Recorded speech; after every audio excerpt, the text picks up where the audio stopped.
أعوذ بكلمات الله التامات من كل شيطان وهامة ومن كل عين لامة.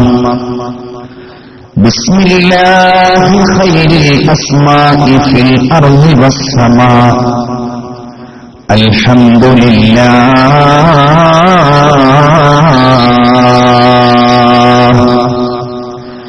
ربنا لا مانع لما أعطيت ولا معطي لما منعت ولا راد لما قضيت ولا مبدل لما حكمت ولا ينفع ذا الجد منك الجد. سبحانك لا علم لنا إلا ما علمتنا إنك أنت العليم الحكيم. اللهم صل على سيدنا محمد وعلى آله وأصحابه أجمعين.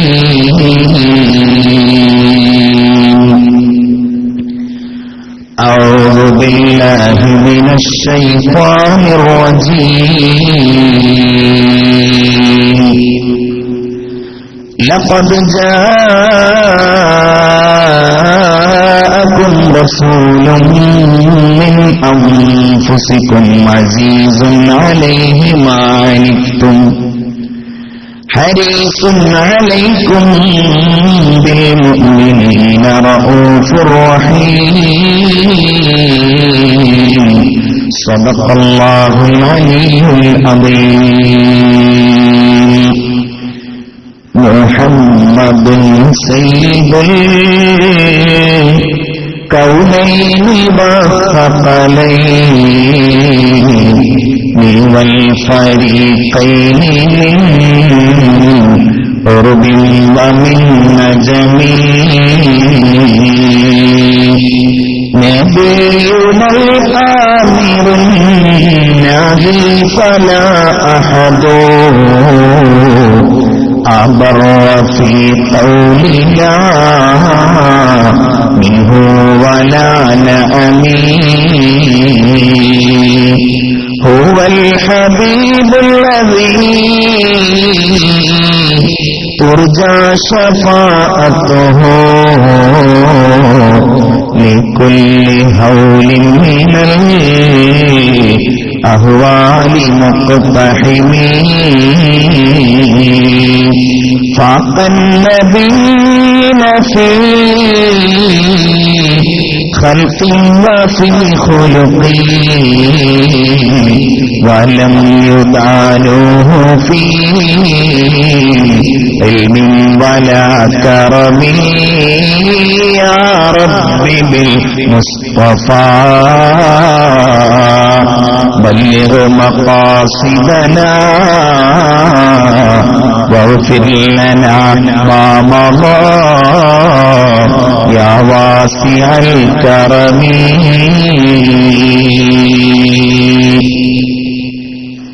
खुदी को कर बुलंद इतना के हर तकदीर से पहले. खुदी को कर बुलंद इतना के हर तकदीर से पहले. खुदा बंदे से खुद पूछे बता तेरी रिजा क्या है. बसारत को गई लेकिन बसीरत तो सलामत है. मदीने हमने देखा है मगर नादीदा नादीदा. मदीना जाके हम समझे तक़द्दुस किसी को कहते हैं. हवा पाकीज़ा पाकीज़ा फिजा संजीदा संजीदा. അനുഗ്രഹീതമായ ഈ പ്രവാചക പ്രകീർത്തന സംഗമത്തിൽ അധ്യക്ഷത വഹിക്കുന്ന ഇസ്ലാമിക് കൗൺസിലിന്റെ കർമ്മോത്സുകനായ അധ്യക്ഷൻ ഉസ്താദ് ഷംസുദ്ദീൻ ഫൈമി അവറുകളെ, പ്രൗഢമായ ഒരു പ്രഭാഷണം ഇവിടെ നിർവഹിച്ച സുന്നി യുവജന സംഘത്തിന്റെ സംസ്ഥാന സെക്രട്ടറി നാസർ ഫൈസി കൂടത്തായി, KMCCയുടെ president Sharafudheen Kanneth, KKMA president Ibrahim Sahib കുന്നിൽ,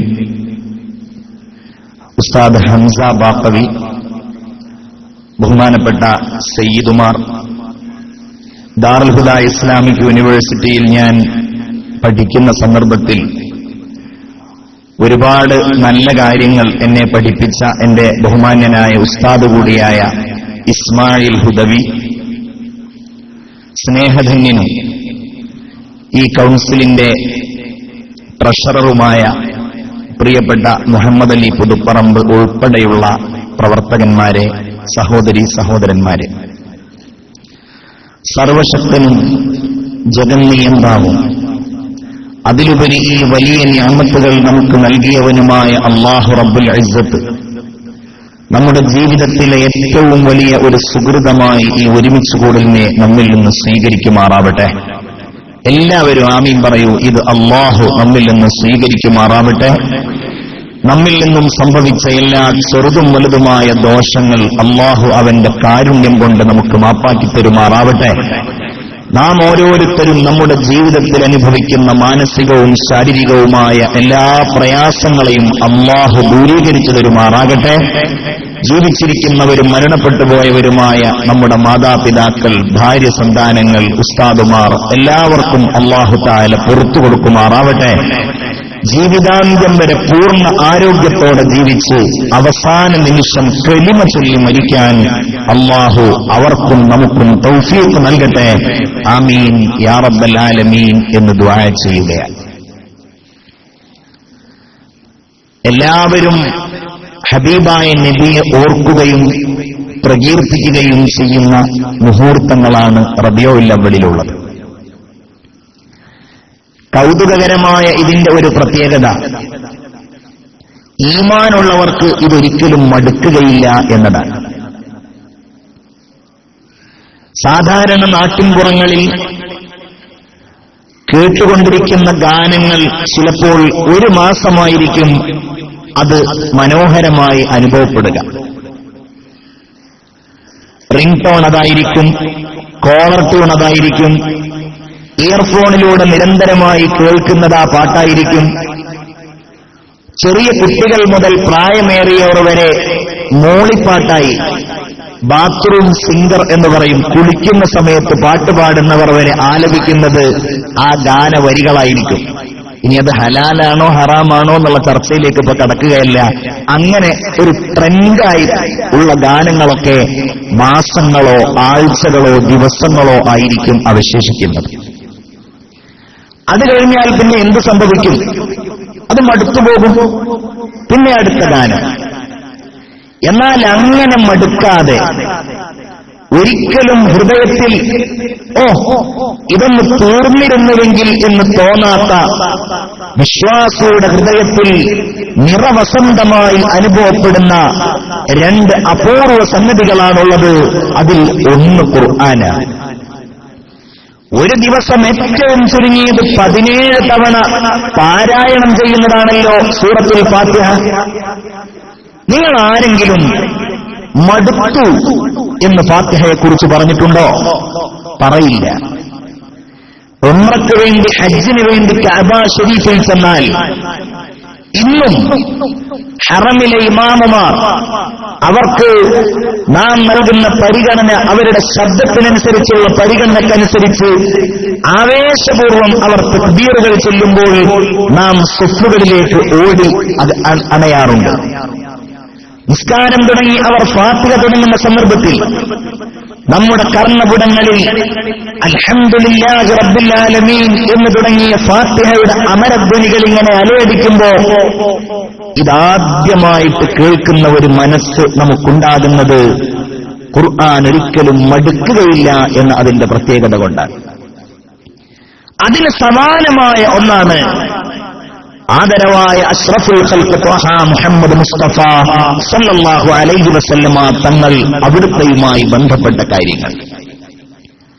മടുക്കണമെങ്കിൽ എന്നോ നമുക്കത് ഉണ്ടാവേണ്ടിയിരുന്നു, ഉണ്ടായിട്ടില്ല.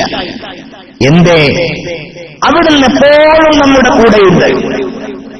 ഒരാൾ നബിയെ പറയുവാനും പ്രകീർത്തിക്കുവാനും വേണ്ടി തീരുമാനിച്ചിട്ടില്ലെങ്കിൽ പോലും അവൻ ഈമാനുള്ളയാളാണെങ്കിൽ അവന്റെ ജീവിതത്തിൽ ഒരു വെളിച്ചമായി എപ്പോഴും പ്രകാശിക്കുന്ന പൂർണ്ണ ശോഭയായി അഷ്റഫുൽ ഖൽഖ് ത്വഹ മുഹമ്മദ് മുസ്തഫ സല്ലല്ലാഹു അലൈഹി വസല്ലം ഉണ്ട് എന്നത് തന്നെയാണ് നബിയുടെ ഏറ്റവും വലിയ ഒരു മദ്ഹ്. നമാസോ മേ अज़ान में कलिमा में और अर्श पर हर जा खुदा ने नाम तेरा नाम से अपना मिलाया है नमाज़ों में. നിസ്കാരത്തിൽ മുഹമ്മദ് നബി സല്ലല്ലാഹു അലൈഹി വസല്ലമ തങ്ങൾ നമ്മോട് കൂടെയുണ്ട്. അല്ലാഹുവിന് വേണ്ടി സമർപ്പിക്കുന്ന നിസ്കാരം ലോകത്ത് ഒരു മനുഷ്യൻ നിർവഹിക്കുന്ന ഏറ്റവും വലിയ ഈ കർമ്മത്തിൽ നിന്ന് ഏറ്റവും ചുരുക്കി നിസ്കരിക്കാൻ അല്ലാഹു തആല ആവശ്യപ്പെട്ടത് മയ്യിത്ത് നിസ്കാരമാണ്. എന്തിനാണ് മയ്യിത്ത് നിസ്കരിക്കുന്നത്? നമ്മിൽപ്പെട്ട ഒരാൾ മരിച്ചു കഴിഞ്ഞാൽ ആ മനുഷ്യന് വേണ്ടി നമ്മൾ ശുപാർശ ചെയ്യുകയാണ്.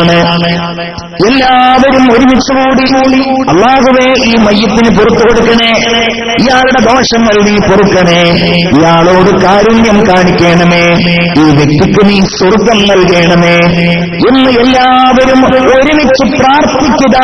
ആ വ്യക്തിക്ക് വേണ്ടി ശുപാർശ ചെയ്യുക, ശഫാഅത്ത് ചെയ്യുക എന്നതാണ് മയ്യിത്ത് നിസ്കാരം കൊണ്ടുള്ള താല്പര്യമുള്ളത്. അതുകൊണ്ട് തന്നെ അതിൽ റുകൂഇല്ല, അതിൽ സുജൂദില്ല, അതിൽ നിസ്കാരത്തിലുള്ള മറ്റു നിർബന്ധമായ ഒരു കർമ്മങ്ങളുമില്ല. എന്നാൽ ആ മയ്യിത്ത് നിസ്കാരത്തിന്റെ പ്രധാന ഘടകമായി അല്ലാഹു നിശ്ചയിച്ചിരിക്കുന്നു അസ്സലാത്തു അലാ മുഹമ്മദിൻ സല്ലല്ലാഹു അലൈഹി വസല്ലം. ഹബീബായ റസൂലുള്ളാഹി സല്ലല്ലാഹു അലൈഹി വസല്ലമ തങ്ങളുടെ മേലിൽ സ്വലാത്ത് ചൊല്ലി ആ സ്വലാത്തിനെ മുൻനിർത്തിയിട്ടാണ് ഈ മയ്യിത്തിന് വേണ്ടി നമ്മൾ ദുആ ചെയ്യുന്നത്. നമാസോമേ, നിസ്കാരങ്ങളിൽ. അത് തന്നെ എങ്ങനെയാണ്? സാധാരണ ഒരാളോട് സലാം പറയുമ്പോ അസ്സലാമു അലൈക്കും എന്നാണ് സലാം പറയാറുള്ളത്. ഞാനത് ഒരാളോട് പറയുമ്പോൾ ആ വ്യക്തിയോട് മാത്രമല്ലല്ലോ, ആ വ്യക്തിയോടാണെങ്കിൽ താങ്കളുടെ മേൽ അല്ലാഹുവിന്റെ സമാധാനമുണ്ടാവട്ടെ എന്ന് പറഞ്ഞാൽ മതി. എന്നാൽ ഇത് ആ വ്യക്തിയോട് മാത്രമല്ല, അയാളോട് കൂടെയുള്ള മാലാഖമാർ, ആ വ്യക്തിയോട് കൂടെയുള്ള വിശ്വാസികൾ, ആ വ്യക്തിയുടെ പരിസരങ്ങൾ, ആ വ്യക്തി ഉൾക്കൊള്ളുന്ന എന്തെല്ലാം നന്മകളുണ്ടോ അവയോടെല്ലാമാണ് അസ്സലാമു അലൈക്കും എന്ന് സലാം പറയുന്നത്. എന്നാൽ നിസ്കാരത്തിൽ നമ്മൾ നബിയോട് സലാം പറയുന്നത് എങ്ങനെയാണ്? അസ്സലാമു അലൈക്കും എന്നല്ലല്ലോ, അസ്സലാമു അലൈക അയ്യുഹൻ നബിയ്യു വറഹ്മത്തുള്ളാഹി വബറകാതുഹു. അത് നബിക്ക് മാത്രം ചിത്തമാണ്. സാധാരണ ഒരാളോട് സലാം പറയുമ്പോൾ ആ വ്യക്തിയുടെ പേര് നമ്മൾ വിളിക്കാറില്ല, ആ വ്യക്തിയുടെ വിശേഷണം നമ്മൾ പറയാറില്ല.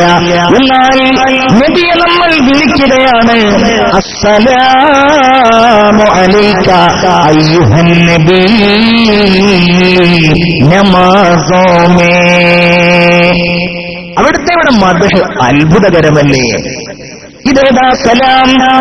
ഇന്ന് വെള്ളിയാഴ്ച നോക്കൂ നിങ്ങൾ, ഈ ലോകത്ത് എത്ര വിശ്വാസികൾ ഒരേ സമയത്ത് അല്ലാഹുവിനോട് നിസ്കാരം നിർവഹിച്ചു. ഓരോ പ്രദേശത്ത് അവരവരുടെ സമയമനുസരിച്ച് ലക്ഷക്കണക്കിന് ആളുകൾ, കോടിക്കണക്കിന് ആളുകൾ ഒരേ സമയത്ത് നിസ്കാരം നിർവഹിക്കുമ്പോ അതിൽ നമ്മളും അതിൽ ഉൾപ്പെട്ടു. എന്താണ് അവിടെ സംഭവിക്കുന്നത്? ഓരോരുത്തരുടെയും സലാം ഒരുമിച്ച് മദീന മുനവ്വറയിൽ അന്തി ഉറങ്ങുന്ന ഹബീബായ നബിയുടെ റൗള ശരീഫിലേക്ക് എത്തുകയാണ്. എങ്ങനെയായെത്തുന്നത്? ഒരു മനുഷ്യൻ നബിയുടെ മേലിൽ സ്വലാത്ത് ചൊല്ലിയാൽ, ഒരാൾ നബിയുടെ മേലിൽ സലാം ചൊല്ലിയാൽ, അല്ലാഹു തആല ആ സലാമിനെ ഇസ്മാഈൽ എന്ന മലക്കിനെ ഉപയോഗിച്ച് മുഹമ്മദുർ റസൂലിന്റെ അടുക്കൽ എത്തിക്കുകയും നബിയോട് ആ മലക്ക് പറയും, നബിയെ, ഇന്നയാളുടെ മകനായ ഇന്നയാൾ അങ്ങയുടെ മേലിതാ സ്വലാത്ത് ചൊല്ലി എന്ന് അല്ലാഹുവിന്റെ റസൂലിനോട് ആ മലക്ക് പറയുകയും ചെയ്യുമെന്ന് സയ്യിദുനാ മുഹമ്മദ് മുസ്തഫ. ഉറക്കെ മുഹമ്മദ് മുസ്തഫ. അത് നമ്മൾ ചൊല്ലി. ആ സ്വലാത്തിന്റെ പ്രത്യേകത കൂടെ നോക്കൂ നിങ്ങൾ. അതാര് ചൊല്ലിയ സ്വലാത്താണ്? നിങ്ങൾക്കറിയാമല്ലോ, അല്ലാഹു തആല തന്റെ അടുക്കലേക്ക് വിളിക്കുകയാണ് മുഹമ്മദുർ റസൂലുള്ളാഹി സ്വല്ലല്ലാഹു അലൈഹി വസല്ലമ തങ്ങളെ. 7 ആകാശങ്ങൾ കടന്നുപോയി, ലോകം മുഴുവൻ അവിടുന്ന് കണ്ടു, അല്ലാഹുവിന്റെ സൃഷ്ടിലോകം കണ്ടു. ലോകത്തൊരു മനുഷ്യനും അനുഭവിക്കാൻ കഴിയാത്ത ഏറ്റവും വലിയ അനുഭൂതി, ലോകത്തിന്റെ നായകനെ, ഈ ലോകം തന്നെ പടക്കപ്പെടാൻ കാരണക്കാരനായ അല്ലാഹുവിന്റെ ഹബീബ് മുഹമ്മദ് മുസ്തഫ സല്ലല്ലാഹു അലൈഹി വസല്ലമ തങ്ങൾ കാണുകയാണ്. ഇവിടെ നമ്മളൊരു കാര്യം കൂടെ ചിന്തിക്കണം. നമ്മളൊക്കെ ഈമാൻ ഉള്ളവരാണ്. ആരാണ് ഈമാനുള്ളവൻ? കണ്ടിട്ടില്ലെങ്കിലും കേട്ടിട്ടില്ലെങ്കിലും അറിഞ്ഞിട്ടില്ലെങ്കിലും നബി ഒരു കാര്യം പറഞ്ഞാൽ അത് വിശ്വസിക്കുന്നവരാണ്. അങ്ങനെയാണല്ലോ അല്ലദീന യുഅ്മിനൂന ബിൽ ഗൈബ് കൊണ്ട് ഈമാനുള്ളവരാണ്. ഗൈബ് കൊണ്ട് കണ്ടാലും ഇല്ലെങ്കിലും കേട്ടാലും ഇല്ലെങ്കിലും നബിയെ അങ്ങ് ഞങ്ങളോട് ഒരു കാര്യം പറഞ്ഞാൽ, അല്ലാഹുവേ ഒരു കാര്യം അങ്ങ് ഞങ്ങളോട് അല്ലാഹുവേ നീ പറഞ്ഞാൽ, സമിഅനാ വ അതഅനാ ഗുഫ്രാനക റബ്ബനാ വ ഇലൈക്കൽ മസീർ, ഞങ്ങളത് സ്വീകരിച്ചു. അല്ലാഹു ആ ഈമാൻ നമുക്ക് വർദ്ധിപ്പിച്ചു തരട്ടെ. ഞങ്ങളത് ചോദ്യം ചെയ്യില്ല. അതെന്താ അങ്ങനെ എന്ന് ഞങ്ങൾ ചോദിക്കില്ല. അങ്ങനെ ഈമാനുണ്ടാകേണ്ടവരാണ് നമ്മൾ.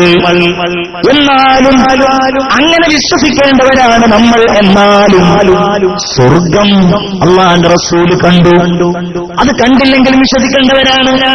നരകം അല്ലാഹുവിന്റെ റസൂല് കണ്ടു, അത്ഭുതങ്ങൾ അല്ലാഹുവിന്റെ റസൂല് കണ്ടു. അവിടുന്ന് പറഞ്ഞുവല്ലോ, ദഖൽതുൽ ജന്ന, ഞാൻ സ്വർഗത്തിൽ കടന്നു. നമ്മൾ വിശ്വസിക്കുന്നു. ഈ റബീഉൽ അവ്വലിൽ ആ ഈമാൻ നമ്മൾ ഒന്നുകൂടെ വർദ്ധിക്കുന്നു. നമ്മുടെ ലക്ഷ്യം സ്വർഗമാണല്ലോ. നമ്മെ അല്ലാഹു വിളിക്കുന്നത് വല്ലാഹു യദ്ഉ ഇലാ ദാരിസ്സലാം, നമ്മെ അല്ലാഹു വിളിക്കുന്നത് ആ സ്വർഗത്തിലേക്കാണല്ലോ. നമ്മൾ ആ സ്വർഗം കാംക്ഷിക്കുന്നവരാണെങ്കിൽ നോക്കൂ മുഅ്മിനീങ്ങളെ, എന്റെ ഹബീബ് അത് കണ്ടിട്ടുണ്ട്. അവിടേക്ക് കടന്നു ചെന്നു. നബി പറഞ്ഞുവല്ലോ, ഞാൻ സ്വർഗത്തിലേക്ക് ചെന്നപ്പോ ഞാൻ ആ സ്വർഗത്തിലൂടെ ഇങ്ങനെ നടന്നു പോകുമ്പോ ഫഇദാ ഫീഹി റുമൈസ, അവിടെ ഞാൻ റുമൈസയെ കണ്ടു. ആരാ റുമൈസ? നബിയെ സ്നേഹിക്കാൻ ഒരു കൂടിയവരെ, എന്റെ സഹോദരിമാരെ, ആരാ റുമൈസ? നബിയെ സ്നേഹിച്ചയാളാണ്, നബിക്ക് വേണ്ടി സമർപ്പിച്ചയാളാണ്. മദീനയിലേക്ക് മുത്തുനബി വന്നപ്പോൾ ഓരോരുത്തരും നബിയുടെ അടുക്കൽ ചെന്ന് ചിലർ ഈത്തപ്പഴങ്ങൾ സമ്മാനമായി നൽകുന്നു, ചിലർ തങ്ങളുടെ വീടുകളിലേക്ക് ക്ഷണിക്കുന്നു, ചിലർ നബിക്ക് പല സാധനങ്ങളും നൽകുന്നു. ആ സമയത്ത് തുല്യതയില്ലാത്ത സമ്മാനം നൽകിയില്ലേ? തന്റെ പ്രിയപ്പെട്ട മകന്റെ കൈപിടിച്ച് നബിയുടെ അടുക്കൽ ചെന്ന്, നബിയേ, അങ്ങേക്ക് തരാൻ എന്റെ കയ്യിൽ എന്റെ പുന്നാര മകനായ ഇതല്ലാതെ മറ്റൊന്നുമില്ല, സ്വീകരിക്കണേ എന്ന് പറഞ്ഞ നബിയെ സ്നേഹിച്ച സ്ത്രീയാണ് ഉമ്മു സുലൈം എന്ന റുമൈസ ബീവി റളിയല്ലാഹു അൻഹ. വലിയ ഈമാന്റെ ഉടമയായിരുന്നു. റുമൈസ ബീവിയുടെ ഭർത്താവായ മാലിക് എന്നവർ മരണപ്പെട്ടു പോയിരുന്നു. അവർ വിധവയായിരുന്നു. റുമൈസയെ കല്യാണം കഴിക്കാൻ വർത്തക പ്രമാണിയായ അബൂ ത്വൽഹ റുമൈസയെ സമീപിക്കുകയാണ്. എനിക്ക് നിങ്ങളെ കല്യാണം കഴിക്കണം, ഞാനും നിങ്ങളെ കല്യാണം കഴിക്കാൻ മറുപടി പറയുകയില്ല. റുമൈസയോട് സംസാരിച്ചപ്പോൾ അവർ മറുപടി പറഞ്ഞു മാന്യതയോടെ, അബൂ ത്വൽഹ, നിങ്ങളെപ്പോലെയുള്ള ഒരാൾ കല്യാണം ആലോചിക്കുന്നത് എനിക്ക് സന്തോഷമാണ്, എനിക്കതിഷ്ടമാണ്. പക്ഷേ ഞാൻ എങ്ങനെയാണ് നിങ്ങളെ കല്യാണം കഴിക്കുക? എന്തേ ഉമ്മു സുലൈം, നിനക്ക് സ്വർണം എത്രയാ വേണ്ടത്? നിനക്ക് വെള്ളി എത്രയാ വേണ്ടത്? സ്വർണം വേണോ വെള്ളി വേണോ? അതൊന്നും എനിക്ക് വേണ്ട. താങ്കൾ നിഷേധിയായ ഒരാളാണല്ലോ, താങ്കൾ മുസ്ലിമല്ലല്ലോ. എന്താ അബൂ ത്വൽഹ നിങ്ങൾ ചെയ്യുന്നത്? ആഫ്രിക്കക്കാരായ ആളുകൾ അവരുടെ കൈകൾ കൊണ്ടുണ്ടാക്കിയ മരങ്ങളെയും കല്ലുകളെയും എങ്ങനെയാണ് അബൂ ത്വൽഹ നിങ്ങൾ ഇബാദത്ത് ചെയ്യുന്നത്? ആ സ്ത്രീ ചോദിച്ചു, ഉമ്മു സുലൈം ചോദിച്ചു. അബൂ ത്വൽഹ പറഞ്ഞു, ഞാൻ എന്ത് ചെയ്യണം? ഞാൻ എന്ത് ചെയ്യണം പറയൂ ഉമ്മു സുലൈം. എന്റെ മനസ്സിൽ പരിവർത്തനമുണ്ട്, നിങ്ങൾ പറഞ്ഞാൽ മതി. ഞാൻ എന്ത് ചെയ്യണമെന്ന് നിങ്ങൾ പറഞ്ഞാൽ മതി. ആ സ്ത്രീ ശക്തമായ ഭാഷയിൽ പറഞ്ഞു, ഇദ്ഹബ് ഇലാ റസൂലില്ലാഹ്, അല്ലാഹുവിന്റെ റസൂലിന്റെ അടുക്കലേക്ക് നിങ്ങൾ പോ. എന്നിട്ട് മുസ്ലിമാകെ അബൂ ത്വൽഹ അദ്ദേഹം പോയി. നബി തിരുമേനി വിശുദ്ധമായ മസ്ജിദുൻ നബവിയിൽ സ്വഹാബത്തുൽ കിറാമിനോടുകൂടെ ഇരിക്കുകയാണ്. ഇരിക്കുമ്പോൾ കണ്ടു വരുന്നു അബൂ ത്വൽഹ. അവിടുന്ന് പറഞ്ഞു, സ്വഹാബ ജാഅകും അബൂ ത്വൽഹ, അബൂ ത്വൽഹ ഇതാ നമ്മെ കാണാൻ വരികയാണ്. ഉർവത്തുൽ ഇസ്ലാമി ബൈന ഐനൈ, രണ്ട് കണ്ണുകൾക്കിടയിലും ഇസ്ലാമിന്റെ വെളിച്ചവുമായി വരുന്നു അബൂ ത്വൽഹ എന്ന് ശഫീഉനാ റസൂലുള്ളാഹി സ്വല്ലല്ലാഹു അലൈഹി വസല്ലം. ഈ ഉമ്മു സുലൈമിനെയാ കണ്ടത്. ഞാൻ സ്വർഗത്തിൽ കടന്നപ്പോ ഉമ്മു സുലൈമിനെ കണ്ടു. ഞാൻ ഇത്രയും ചരിത്രം പറഞ്ഞത് എന്റെ സഹോദരിമാരെ നമുക്ക് പാഠമാകുവാനാണ്. നമ്മുടെ ഭാര്യമാർ, നമ്മുടെ സഹോദരിമാർ, നമ്മുടെ ഒരു ഉമ്മു സുലൈമാവാനാണ്. സ്വർഗം തേടുന്നവരാണവർ, അത് ആഗ്രഹിക്കുന്നവരാണവർ, നബിയെ ഇഷ്ടപ്പെടുന്നവരാണവർ. പക്ഷേ അവർ കണ്ണിൽ കാണണം ഈ ഉമ്മു സുലൈമാകാൻ, ഈ റുമൈസയാവാൻ. നബി പറയാണ്, ഞാനതിലൂടെ വീണ്ടും നടക്കുമ്പോൾ ഞാനൊരു കാൽപാദത്തിന്റെ ശബ്ദം കേട്ടു. ഞാൻ നോക്കി, അതാരാ? ഫഇദാ ഹുവ ബിലാൽ, അത് നമ്മുടെ ബിലാലായിരുന്നു. ഞാനൊരു കൊട്ടാരം കണ്ടു. പവിഴങ്ങളാലും മുത്തുകളാലും അലങ്കൃതമായ ആ കൊട്ടാരത്തിന്റെ കമനീയത കണ്ടപ്പോ, അതിന്റെ മനോഹാരിത കണ്ടപ്പോ ഞാൻ വിചാരിച്ചുപോയി, അല്ലാഹുവേ, അതെനിക്കുള്ള കൊട്ടാരമാണോ? ഞാൻ ആ കൊട്ടാരത്തിലേക്ക് കാലെടുത്ത് വെക്കാൻ വേണ്ടി ഒരുങ്ങുമ്പോ എന്നോട് പറയപ്പെട്ടു ഒരശരീരിയിലൂടെ, അത് നിങ്ങൾക്കുള്ള കൊട്ടാരമല്ല, ഇത് ഉമറുൽ ഫാറൂഖിനുള്ള കൊട്ടാരമാണ്. സഹാബികളുടെ കൂട്ടത്തിൽ ഉമറുമുണ്ട്. പെട്ടെന്നവിടുന്ന് പറഞ്ഞു, നിങ്ങൾ വലിയ ദേഷ്യക്കാരനാണല്ലോ, നിങ്ങളുടെ സമ്മതമില്ലാതെ ആ കൊട്ടാരത്തിലേക്ക് കടന്നാൽ അത് നിങ്ങൾക്ക് എന്നോടുള്ള ദേഷ്യത്തിന് കാരണമാകുമോ എന്ന് ഞാൻ വിചാരിച്ചു പോയി. അതുകൊണ്ട് ഞാൻ ആ കൊട്ടാരത്തിലേക്ക് കടക്കാതെ തിരിച്ചു പോന്നു എന്ന് പറയുമ്പോ കണ്ണീരോട് ഉമറുൽ ഫാറൂഖ് റളിയല്ലാഹു അൻഹു ചോദിക്കുകയാണ്, അലൈക അഗാ, എന്താ നബി അങ്ങ് പറയുന്നത്? അങ്ങയോട് ഞാൻ ദേഷ്യപ്പെടുകയോ? ഞാനിത് പറഞ്ഞത് നമ്മൾ സ്വർഗ്ഗമുണ്ടെന്ന് വിശ്വസിക്കുന്നവരാണ്, അത് തേടുന്നവരാണ്. അതാര് കണ്ടു? നബി കണ്ടു സല്ലല്ലാഹു അലൈഹി വസല്ലം. നരകവും കണ്ടു. ഞാൻ വിശദീകരിക്കുന്നില്ല. അങ്ങനെ ഓരോന്നും കണ്ട് കണ്ട് കണ്ട് അല്ലാഹുവിനെ കണ്ടുവല്ലോ മുഹമ്മദ് മുസ്തഫ സല്ലല്ലാഹു അലൈഹി വസല്ലം. അല്ലേ? അള്ളണ്ട്, അവനുണ്ട്, അവൻ ഖാലിഖാണ്. ധൈര്യത്തോടെ നമുക്ക് നെഞ്ചുറപ്പോടെ പറയാമല്ലോ, ഞാൻ ഈമാനുള്ളയാളാ, എന്റെ ഹബീബ് അല്ലാഹുവിനെ കണ്ടിട്ടുണ്ട്.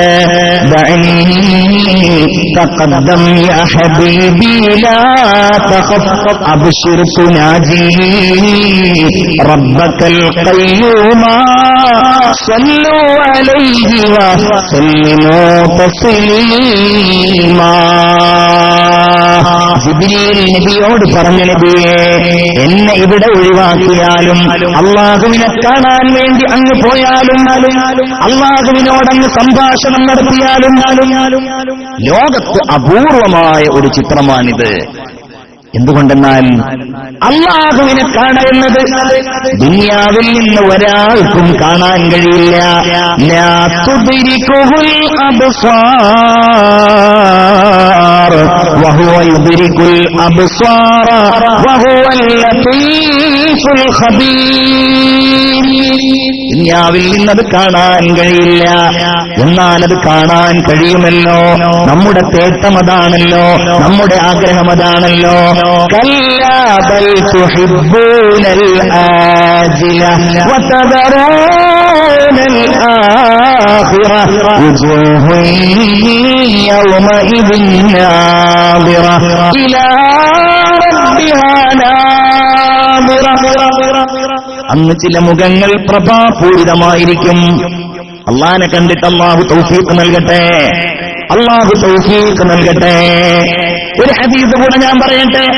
അല്ലാഹുവിന്റെ റസൂൽ സല്ലല്ലാഹു അലൈഹി വസല്ലമ തങ്ങൾ പറയുകയാണ്, സ്വർഗവാസികൾ സ്വർഗ്ഗത്തിലേക്ക് അധ്വാനിക്കുന്നത് അതിനു വേണ്ടി മാത്രമാണ്. നമ്മുടെ ലക്ഷ്യം അത് മാത്രമാണ്, നമ്മുടെ പ്രാർത്ഥന അത് മാത്രമാണ്. ആ സ്വർഗത്തിലേക്ക് ചെന്നാൽ മലക്കുകൾ അവരെ സ്വീകരിക്കുന്നതാണ്. എങ്ങനെയാ സ്വീകരിക്കുക? സാധാരണ ഒരാൾ മറ്റൊരാളുടെ അടുക്കലേക്ക് ചെല്ലുമ്പോൾ ചെല്ലുന്ന ആളാണ് സലാം പറയേണ്ടതെന്ന. ഞാൻ വരുമ്പോ ഞാൻ സലാം പറയാം. എന്നാൽ സ്വർഗത്തിൽ അങ്ങനെയല്ല. ഖുർആനാണ്.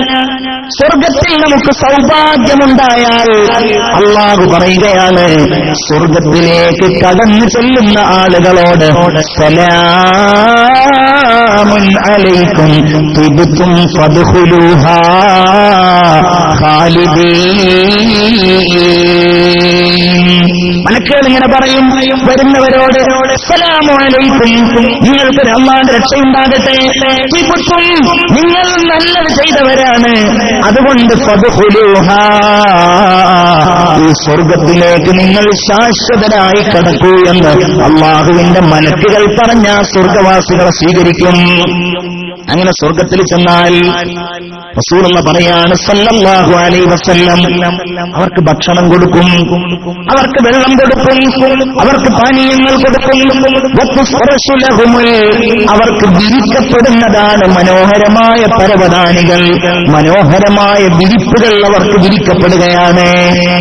അങ്ങനെ ഇതൊക്കെ കിട്ടിയവർക്ക് ഹദീസിൽ കാണുന്നു, സ്വർഗവാസികൾ ഇതൊക്കെ അനുഭവിച്ചാലും അവർക്കെന്തോ ഒരു സങ്കടം, എന്തോ ഒരു ദുഃഖം.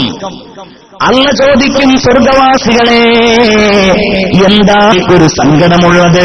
ഇത് സങ്കടത്തിന്റെ വീടല്ലല്ലോ, ഇത് ആദരവിന്റെ വീടാണല്ലോ. അവര് പറയുമല്ല, നീ ഞങ്ങളോടൊരു വാഗ്ദാനം നൽകിയിരുന്നു, അത് പ്രതീക്ഷിച്ചിട്ടാണ് നിങ്ങൾ അമൽ ചെയ്തത്. എന്താണ് ആ വാഗ്ദാനം? അല്ലാഹുവിനെ കാണുക, അല്ലാഹുവിനെ കാണുക. നമുക്കത് മനസ്സിലാവില്ല, പക്ഷേ നമ്മൾ സ്നേഹിക്കുന്നവരെ കാണാൻ ആഗ്രഹിക്കുന്നു എന്ന് മനസ്സിലാകും. കുവൈത്തിലിരിക്കുമ്പോ 5 മണിക്കൂർ ഫ്ലൈറ്റ് യാത്ര ചെയ്ത് നാട്ടിലെത്തിയാൽ നമ്മെ അവിടെ കാത്തിരിക്കുന്ന പ്രിയപ്പെട്ട ഭാര്യയെ ഓർക്കുമ്പോൾ, നിങ്ങൾ അവരെ സ്നേഹിക്കുന്നവരാണെങ്കിൽ, നിങ്ങളുടെ മക്കളെ നിങ്ങൾ ഇഷ്ടപ്പെടുന്നവരാണെങ്കിൽ, നിങ്ങളുടെ മാതാപിതാക്കളെ നിങ്ങൾ സ്നേഹിക്കുന്നവരാണെങ്കിൽ, ഒരു സംശയവുമില്ലല്ലോ നിങ്ങൾ അവരെ കാണാൻ ആഗ്രഹിക്കും.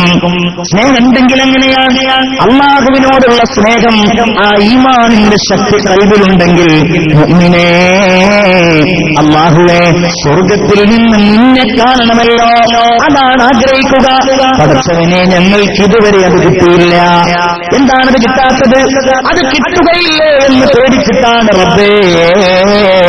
അല്ലാഹു തആല മലക്കുകളോട് പറയും, മലക്കുകളെ എന്നെ കാണാനതാ സ്വർഗ്ഗവാസികൾ ആഗ്രഹിക്കുകയാണ്. അതുകൊണ്ട്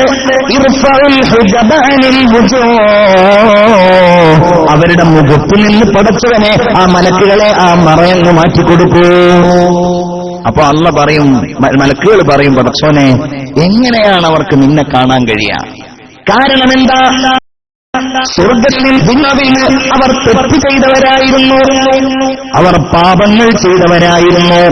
പിന്നെ നീ പുറത്തു കൊടുത്തത് കൊണ്ടാണ് അവർക്ക് സ്വർഗ്ഗത്തിൽ കടക്കാൻ കഴിഞ്ഞതെന്ന് പറയുമ്പോ അല്ലാഹു പറയും, മലക്കുകളെ അത് പറഞ്ഞിട്ട് ഫലമില്ല, അവർ നല്ലവരാണ്, അവർക്ക് എന്നെ കാണണം. ഫഇന്നഹും കാനൂ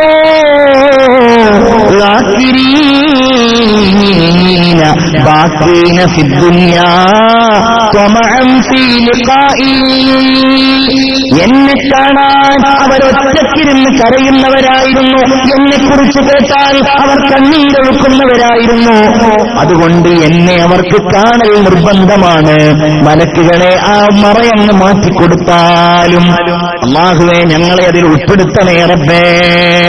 ഉറക്കാമീൻ പറയോ തമ്പുരാനെ, ഞങ്ങളുടെ ജോലി തിരക്കുകൾ മാറ്റിവെച്ച് ഞങ്ങളുടെ ചിന്തകളിതാ ഈ രാത്രിയിൽ നിന്ന് നിന്നിലേക്ക് സമർപ്പിക്കുന്നു റബ്ബേ. ഈ പറയുന്ന അനുഭൂതി ഞങ്ങൾക്ക് നീ നൽകണേ അല്ലാഹ്. അല്ലാഹു പറഞ്ഞു അവനെ കാണിച്ചു കൊടുക്കും. അല്ലാഹനെ കണ്ടാൽ ഫഹും യഖിറൂന സുജ്ജദൻ ലില്ലാഹ്. അല്ലാഹുവിന്റെ മുമ്പിൽ സ്വർഗ്ഗവാസികൾ സുജൂദിലായി വീഴുന്നതാണ്. നോക്കൂ നിങ്ങൾ, അല്ല പറയും, എന്താ സ്വർഗ്ഗവാസികളെ നിങ്ങൾ ഈ ചെയ്യുന്നത്? ഇത് സുജൂദ് ചെയ്യാനുള്ള സ്ഥലമല്ലല്ലോ, അതിന്റെ സ്ഥലം ദുനിയാവായിരുന്നല്ലോ. അവർ സുജൂദിൽ എന്ന് എഴുന്നേൽക്കും. അല്ലാഹു അവരുടെ മുമ്പിൽ തജല്ലിയായി കഴിഞ്ഞാൽ പടച്ചവൻ അവരോട് ചോദിക്കുന്ന ഒരു ചോദ്യമുണ്ട്, അല്ലേ? ഇവിടെ വരുമ്പോ നിങ്ങൾ ചോദിക്കും, യാത്ര എങ്ങനെ ഉണ്ടായിരുന്നു, താമസം എങ്ങനെയുണ്ട്, അല്ലേ? അതെന്തിനാണ്? സന്തോഷിക്കുവാനാണ്. അല്ല സ്വർഗ്ഗവാസികളോട് ചോദിക്കും, സ്വർഗ്ഗവാസികളെ എങ്ങനെയുണ്ട് നിങ്ങൾക്ക് ഞാൻ നൽകിയ അനുഭൂതികൾ? എനിക്ക് നിങ്ങളെ വലിയ ഇഷ്ടമാണ് കേട്ടോ. ഇത് ഹദീസാണ്. ഫഖദ് റളീതു അൻകും, എനിക്ക് നിങ്ങളെ വലിയ ഇഷ്ടമായി. ഫഹൽ റളീതും അന്നീ, നിങ്ങൾക്ക് എന്നെ ഇഷ്ടമായോ? അല്ലാഹു ആ ഭാഗ്യം നൽകിയിട്ടുണ്ടെങ്കിൽ അർത്ഥശങ്കക്കിടയില്ലാതെ നമ്മൾ അവിടെ വെച്ച് പറയുന്നതാണ്, എങ്ങനെയാണല്ലോ ഞങ്ങൾ തൃപ്തിപ്പെടാതിരിക്കുന്നത്? എങ്ങനെയാണ് റബ്ബേ ഞങ്ങൾ നിന്നെ തൃപ്തിപ്പെടാതിരിക്കുന്നത്? എന്തുകൊണ്ടെന്നാൽ വഖദ് ആതൈതനാ, നീ ഞങ്ങൾക്ക് നൽകിയിട്ടുണ്ടല്ലോ മാലാ ഐനുൻ റഅത്, ഒരു കണ്ണ് ഇന്നുവരെ കണ്ടിട്ടില്ലാത്തത്, വലാ ഉദുനുൻ സമീഅത്, ഒരു ചെവിയും ഇന്നുവരെ കേട്ടിട്ടില്ലാത്തത്, വലാ ഖതറ അലാ ഖൽബി ബശർ, ഒരു മനുഷ്യന്റെ ഹൃദയത്തിലും ഇന്നുവരെ അനുഭൂതിയിൽ വരാത്തത് ഞങ്ങൾക്ക് നീ നൽകിയിട്ടുണ്ടല്ലോ എന്ന് അല്ലാഹുവിനോട് പറഞ്ഞ് സത്യത്തിന് വേണ്ടി മാത്രം തന്റെ നാവ് ഉപയോഗിച്ച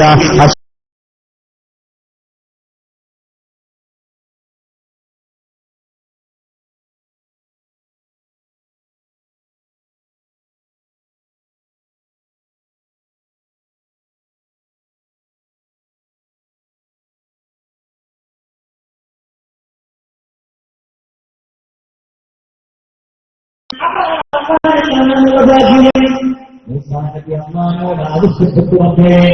ചിലപ്പോൾ ഞാൻ പറയേണ്ടതില്ലല്ലോ,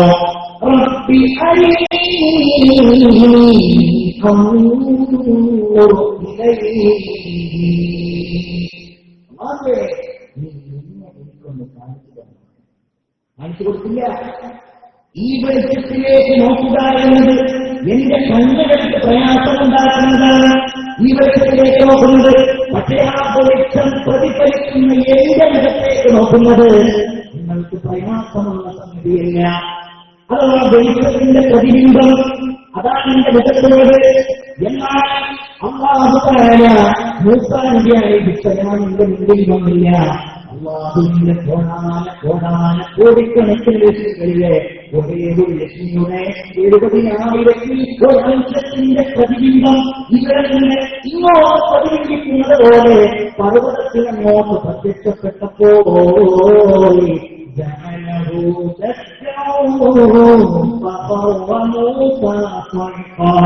പർവ്വതം കുതിഞ്ഞുപോയി. മൂസാ നബി അലൈഹിസ്സലാം മറിഞ്ഞുപോയി. ഇങ്ങനെയാണ്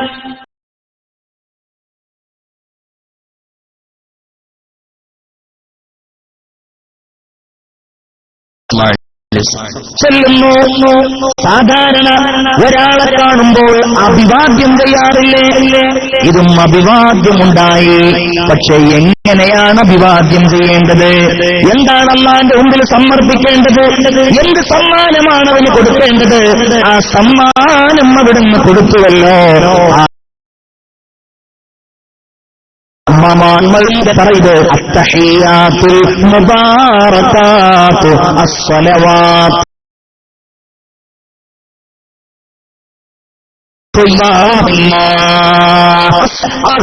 എല്ലാ കാഴ്ചകളും തമ്പുരാനേ നിനക്ക് മാത്രമാണ്. അതിലപ്പുറം എന്താ പറയാ? അള്ളാഹിനോട് എങ്ങനെയാ പറയാ? അപ്പൊ അള്ള തിരിച്ചു പ്രത്യഭിവാദ്യം ചെയ്തു. അതാണ് നമ്മുടെ സലാം. അതാണ് ഹൃദയത്തിന്റെ ഉള്ളിൽ നമ്മൾ ഉറപ്പിച്ചു നിർത്തിയ സലാം. അസ്സലാമു അലൈക അയ്യുഹൻ നബി വറഹ്മത്തുള്ളാഹി വബറകാതുഹു. അല്ലാഹുവിന്റെ കരുണ, അല്ലാഹുവിന്റെ റഹ്മത്ത് അതങ്ങയുടെ മേലുണ്ടാകട്ടെ, ഉണ്ടാവട്ടെ എന്ന് പറഞ്ഞപ്പോ അതങ്ങട്ട് ഏറ്റെടുത്തു. ശരി, ഏറ്റെടുത്തു. അങ്ങനെയല്ല, അങ്ങനെ ഏറ്റെടുക്കലല്ല. നബി തിരുമേനി സല്ലല്ലാഹു അലൈഹി വസല്ലമ തങ്ങൾ അല്ലാഹുവിനെ അഭിവാദ്യം ചെയ്തതിന് തിരിച്ചു പ്രത്യഭിവാദ്യം കിട്ടിയപ്പോൾ, അല്ലാഹുവേ, ഞാനൊരു പ്രതിനിധി മാത്രമാണ്, ഞാനൊരു വലിയ സമൂഹത്തിന്റെ പ്രതിനിധിയാണ്, അവർക്ക് വേണ്ടിയാണ് നിന്നോട് സലാം പറഞ്ഞത്. ആരെ ഓർത്തു? നൂറ്റാണ്ടുകൾക്കപ്പുറത്ത്, ആയിരക്കണക്കിന് വർഷങ്ങൾക്കപ്പുറത്ത് എന്നെയും നിങ്ങളെയും അല്ലാഹുവിന്റെ റസൂല് കണ്ണിൽ കണ്ടു. അവിടുന്നൊക്കെ അങ്ങനെയാണ്. നേരത്തെ ശംസുദ്ദീൻ ഫൈസി പറഞ്ഞതുപോലെ ദുആ പോലും അവിടുന്ന് മാറ്റിവെച്ചല്ലോ നാളേക്ക് വേണ്ടി. അവിടുത്തെ മനസ്സെന്ന് പറഞ്ഞാൽ അങ്ങനെയാണ്. അത് നമുക്ക് കാണാൻ കഴിയണമെന്ന് മാത്രം. എന്താ മനസ്സ്? ഹദീസിൽ കാണാമല്ലോ, ജന്നത്തുൽ ബഖീഇൽ സിയാറത്തിന് വേണ്ടി പോവുകയാണ് മുഹമ്മദ് മുസ്തഫ. നിങ്ങളെല്ലാരും കൂടെ സ്വലാത്ത് ചൊല്ലിയാൽ ഈ ശബ്ദമല്ല, മുഹമ്മദ് മുസ്തഫ. ഉറക്കെ ആവേശത്തോടെ മുഅ്മിനീങ്ങളെ, റബീഉൽ അവ്വൽ 12 എന്താവേശത്തോടെയാണ് നമ്മുടെ നാടുകളിൽ റബീഉൽ അവ്വൽ കൊണ്ടാടിയതെന്നറിയാമോ? കൊച്ചുകുട്ടികൾ വർണ്ണക്കടലാസുകളുമായി, പാട്ടുകളുമായി, ജാഥകളുമായി. ഒരുപക്ഷെ ആ ഒരു അനുഭൂതി നമുക്കിവിടെ നിന്ന് കിട്ടാൻ ഉറക്കെ ഉറക്കെ നിങ്ങൾ സ്വലാത്ത് ചൊല്ലി. മുഹമ്മദ് മുസ്തഫ, മുഹമ്മദ് മുസ്തഫ. ഇല്ല നബിയേ, ഫിദാക യാ റസൂലല്ലാഹ്. ഞങ്ങളെല്ലാം മറക്കുന്നു, ഞങ്ങളുടെ ഖൽബിന്റെ ഉള്ളിൽ അങ്ങ് മാത്രമാണ് നബിയേ മുഹമ്മദ് മുസ്തഫ സല്ലല്ലാഹു അലൈഹി വസല്ലം. അവിടുന്ന് ജന്നത്തുൽ ബഖീ സിയാറത്ത് ചെയ്യാൻ പോയിരിക്കുകയാണ്. ജന്നത്തുൽ ബഖീ അവിടുന്ന് ഒരുപാട് ദുആ ചെയ്തു. കവിളിലൂടെ കണ്ണീരിങ്ങനെ ചാലിട്ടൊഴുകി. സ്വഹാബികളും കൂടെയുണ്ട്. അല്ലാഹുവിന്റെ റസൂൽ സല്ലല്ലാഹു അലൈഹി വസല്ലം തങ്ങൾ ഒരുപാട് ദുആ ചെയ്തിട്ട് അവസാനം സ്വഹാബികളോട് പറയുകയാണ്, സ്വഹാബാ വദിത്തു അന്നാ ഖദ് റഅയ്നാ ഇഖ്വാനനാ. ഞാൻ എന്റെ സഹോദരന്മാരെ കണ്ടിരുന്നുവെങ്കിൽ എന്ന് മോഹിക്കുകയാണ്. നബിയെ, ഞങ്ങളല്ലേ അങ്ങയുടെ സഹോദരന്മാർ? ചോദിച്ചു, അവലസ്നാ ഇഖ്വാനക യാ റസൂലല്ലാഹ്. ഞങ്ങളല്ലയോ നബിയേ അങ്ങയുടെ സഹോദരന്മാർ? അല്ല, നിങ്ങൾ എന്റെ സഹോദരന്മാരല്ല, നിങ്ങൾ എന്റെ കൂട്ടുകാരൻ. നിങ്ങൾ എന്റെ പ്രിയപ്പെട്ട കൂട്ടുകാരാണ്, എന്റെ സഹോദരന്മാരെന്ന് പറയുന്നവർ, അവരെ ഞാൻ കണ്ടിട്ടില്ല.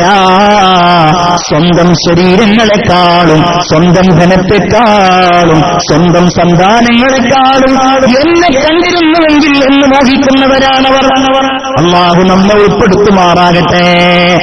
അവരെയാണ് എന്റെ സഹോദരന്മാരായി ഞാൻ കാണുന്നത്. എന്നിട്ട് അവിടുന്ന് പറയുകയാണ്, നാളെ പരലോകത്ത് വെച്ച് ഞാൻ അവരെ അന്വേഷിക്കുന്നതാണ്, അവരെ ഞാൻ കണ്ടുമുട്ടുന്നതാണ്. കണ്ടുമുട്ടുമെന്ന് മാത്രമല്ല, വഅന ഫറതുഹും അലാ ഹൗദി, എന്റെ ഹൗദുൽ കൗസറിന്റെ അടുക്കലേക്ക് അവരെ ഞാൻ, എന്റെ ഹൗദുൽ കൗസറിന്റെ അടുക്കലേക്ക് അവരെ ഞാൻ ക്ഷണിച്ചു കൊണ്ടുവരികയും ചെയ്യുമെന്ന് ശഫീഉനാ റസൂലുള്ളാഹി സ്വല്ലല്ലാഹു അലൈഹി വസല്ലം പറയുകയാണ്. എന്റെ ഹൗദുൽ കൗസറിന്റെ അടുക്കലേക്ക് ഞാൻ അവരെ ക്ഷണിക്കും. അപ്പോൾ അവിടുന്ന് പറഞ്ഞു, സഹാബികൾ ചോദിച്ചു, നബിയെ, നിങ്ങളവരെ കണ്ടിട്ടില്ലല്ലോ, എങ്ങനെയാ നിങ്ങളവരെ തിരിച്ചറിയുക? ചിന്തിക്കണം മുഅ്മിനീങ്ങളെ. ഈ അബ്ബാസിയയിലെ സ്കൂളിന്റെ ഈ സമ്മറിയെടുത്ത് ഒരുമിച്ച് കൂടിയ മുഅ്മിനീങ്ങൾ ചിന്തിക്കണം, എങ്ങനെയാണ് നമ്മെ അല്ലാഹുവിന്റെ റസൂൽ തിരിച്ചറിയുക? അവിടുന്ന് പറഞ്ഞു, നമ്മുടെ അടയാളം ഉർറൻ മുഹജ്ജലീന ബിആസാരിൽ വുദൂ, കൊടും തണുപ്പിൽ സുബഹിക്കെഴുന്നേറ്റ് വുദൂ ചെയ്യുന്ന മുഅ്മിനെ, മടിക്കാതെ നിസ്കാരത്തിൽ വുദൂ ചെയ്ത് മുഖം കഴുകുന്ന, കൈകാലുകൾ കഴുകുന്ന മുഅ്മിനെ നമ്മെ അല്ലാഹുവിന്റെ റസൂൽ തിരിച്ചറിയുന്നത് ബിആസാരിൽ വുദൂ, വുദൂഇന്റെ അവയവങ്ങൾ കൊണ്ടാണ് എന്ന് ശഫീഉനാ റസൂലുള്ളാഹി സ്വല്ലല്ലാഹു അലൈഹി വസല്ലം നമ്മെ ഓർക്കുന്നയാളാണ്. അതുകൊണ്ട് അല്ലാഹുവിനോട് പറയുന്നു, അസ്സലാമു അലൈക അയ്യുഹൻ നബി, ഏ നബിയേ, അസ്സലാമു അലൈനാ, അസ്സലാമു അലൈനാ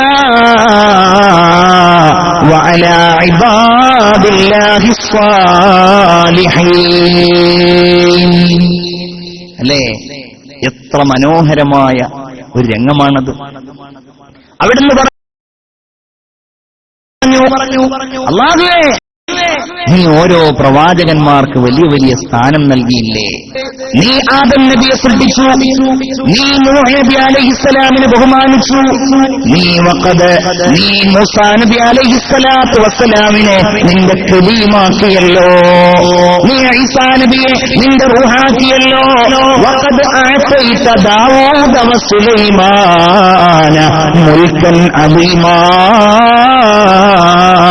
ദാവൂദ് നബി അലൈഹിസ്സലാമിനും സുലൈമാൻ നബി അലൈഹിസ്സലാമിനും നീ രാജാധികാരം നൽകിയല്ലോ അല്ലാഹ്.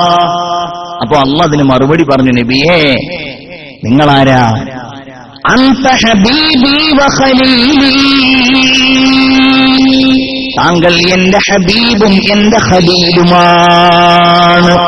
അല്ലേ, നമ്മൾ അല്ലാഹുവിന്റെ റസൂലിനെ പറയും ഹബീബ്, ഖലീൽ. ഇബ്രാഹിം നബിയെ കുറിച്ച് നമ്മൾ പറയും, എന്താ പറയാ? ഖലീൽ. എന്താണ് ഖലീൽ? എന്താണ് ഹബീബ്?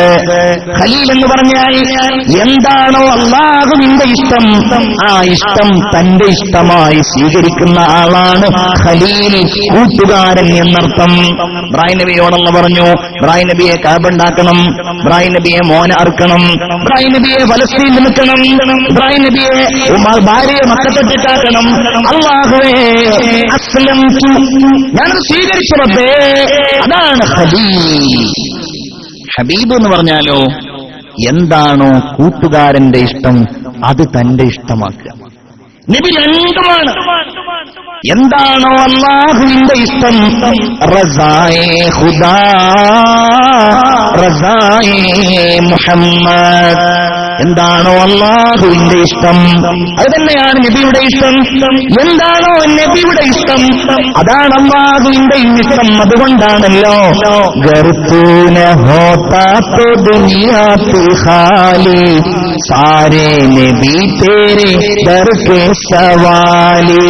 നബിയെ, ഗർതൂന ഹോതാ തോ, അങ്ങില്ലായിരുന്നുവെങ്കിൽ ദുനിയാ തു ഖാലി, ഈ ദുനിയാവ് ശൂന്യമാകുമായിരുന്നു. അങ്ങില്ലെങ്കിൽ ദുനിയാവില്ല. ഷാഹേ Medina Taiba K Valley Saare നബി തേരെ ദർ കെ സവാലി.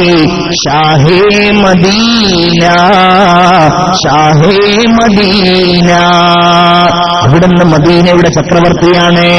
തേരെ ലിയേ ദുനിയ ബനി ഹേ നീലെ ഫലക് കി സാദൽ പനി ഹേ. ലോകപ്പെട്ടത് അങ്ങേക്ക് വേണ്ടിയാണ്.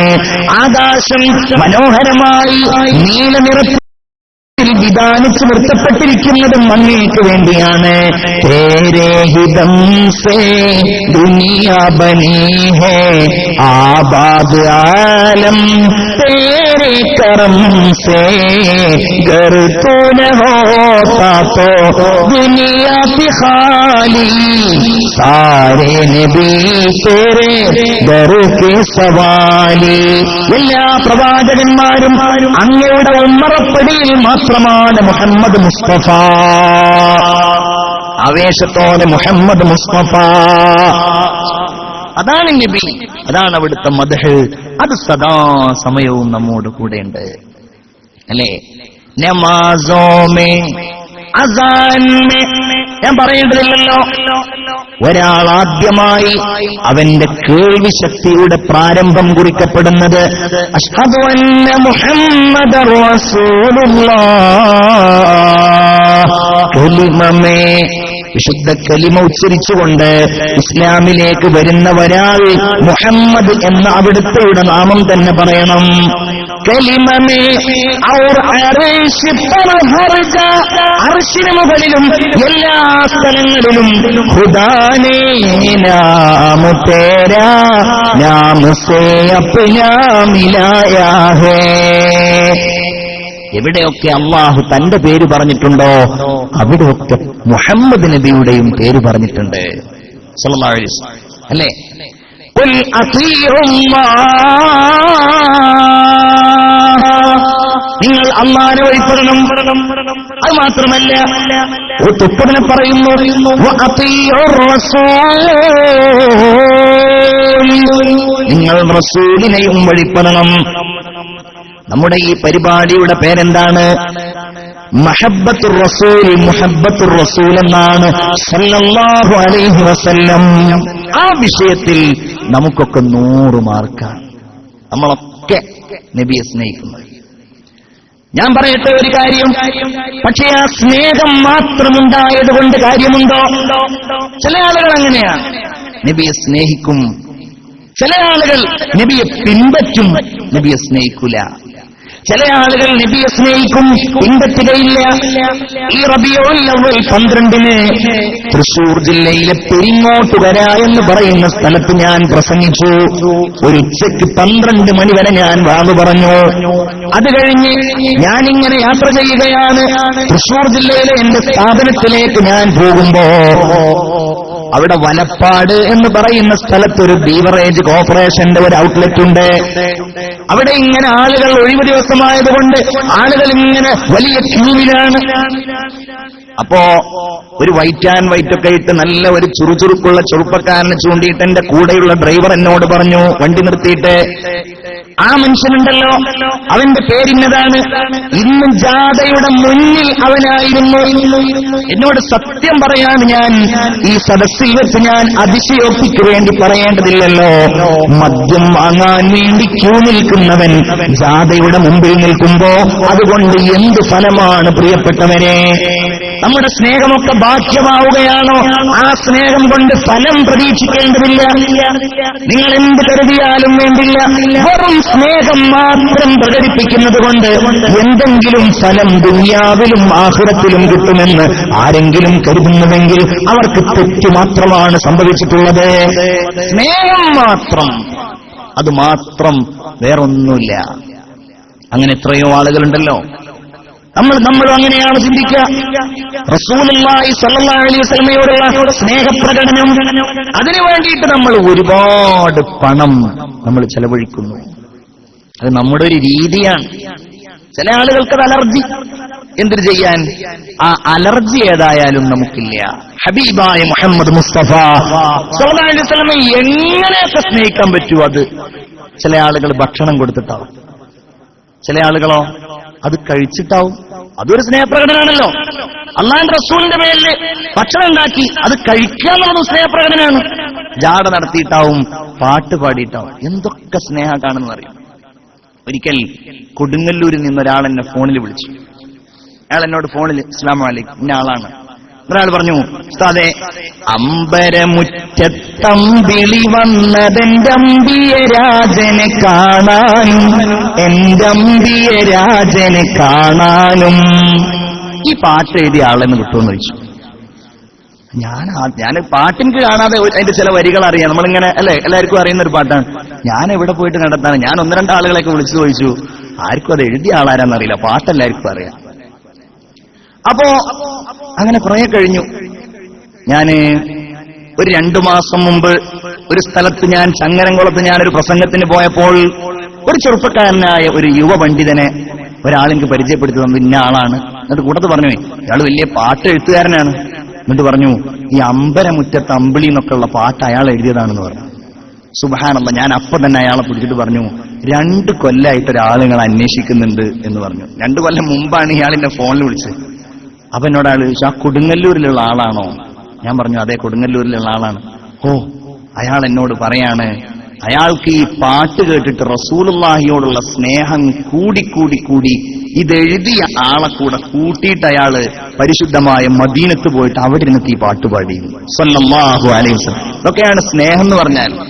ഇനിയിപ്പോ എല്ലാരും ആ പാട്ട് എഴുതിയ ആളുകളൊക്കെ അന്വേഷിച്ചിട്ട് മദീനയെ കൊണ്ടുപോകുന്നല്ല പറഞ്ഞത്. അതാണ് സ്നേഹം, അതൊരു പ്രകടനമാണ്. പക്ഷെ ആ പ്രകടനത്തോടുകൂടെ എന്തുകൂടെ വേണം? ഫിദാക യാ റസൂലല്ലാഹ്,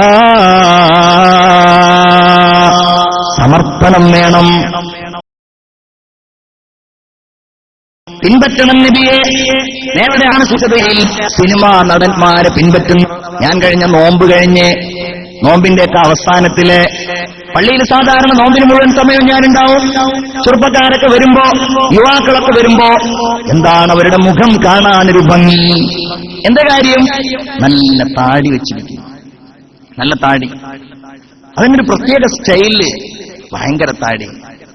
അങ്ങനെ റമദാൻ കഴിഞ്ഞ് ഒരാഴ്ച കഴിഞ്ഞപ്പോ മലപ്പുറം ജില്ലയില്, അതിന് നിങ്ങൾ ആരെങ്കിലും വിചാരിച്ചിട്ടുണ്ടെങ്കിൽ ആ സ്ഥലമല്ല എന്ന് ഞാൻ പറയാണ്, ഒരു സ്ഥലത്ത് ഞാനൊരു കല്യാണത്തിന് കൂടി. എന്റെ നാട്ടുകാരൊക്കെ ഉണ്ട് ഇവിടെ, അവരുടെ നാട്ടിൽ ഏതായാലും എല്ലാന്നും പറയാമല്ലോ. ഏതായാലും ഒരു കല്യാണത്തിന് കൂടിയപ്പോ പുതിയാപ്പിള വരികയാണ്. പുതിയാപ്പിള ജീവിതത്തിൽ ഒരു തവണ മാത്രം ആഗ്രഹിക്കുന്ന ഒരു സംഗതി ആയതുകൊണ്ട് മൂപ്പര് നല്ല കോട്ടും സ്യൂട്ടൊക്കെ ഇട്ട് ഉഷാറായിട്ടുണ്ട്. പക്ഷേ കൂടെ വന്ന ഒരു 25 ചെറുപ്പക്കാർ, അവരൊരു പ്രത്യേക കോലത്തില്. ചെറിയ കുട്ടികളൊക്കെ ഉണ്ട്, ചെറിയൊരു 10-15 വയസ്സായ കുട്ടികൾ ഈ സദസ്സിലേക്ക് വരികയാണ്. മുണ്ടെല്ലാം മടക്കി കുത്തിയിട്ടാ വരുന്നത്. ചിലൊരു കൂളിംഗ് ഗ്ലാസ് ഒക്കെ ഇങ്ങനെ വെച്ച് ഉഷാറായിട്ട് വരികയാണ്. കറുത്ത ഷർട്ടും വെളുത്ത തുണിയൊക്കെ എടുത്തിട്ട് ഒരു പ്രത്യേക കോലത്തിൽ. അപ്പൊ ഞാൻ എന്റെ കൂടെയുള്ള ആളോട് ചോദിച്ചപ്പോഴാണ് മൂപ്പര് പറയുന്നത്, നിങ്ങൾ ഈ ലോകത്തൊന്നും അല്ലേ ജീവിക്കുന്നത്? അപ്പോഴാണ് ആലുവക്കാരനായ ഒരാൾ അഭിനയിച്ച സിനിമയിൽ അയാളുടെ വേഷതായിരുന്നു അത് ഇവന്മാർ അനുകരിക്കുകയാണെന്ന് മനസ്സിലായത്. വലിയ പെരുന്നാളായപ്പോ ചെറുപ്പക്കാരന്റെ താടി പോയി.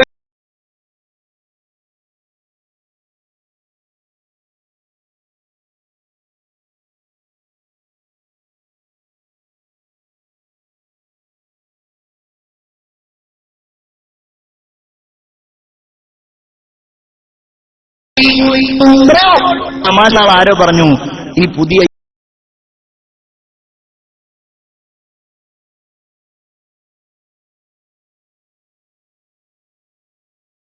എന്ത് സ്നേഹമായിരുന്നു അബൂ ത്വാലിബിന് നബിയോട്. നബിക്ക് തിരിച്ചു അങ്ങനെയായിരുന്നു.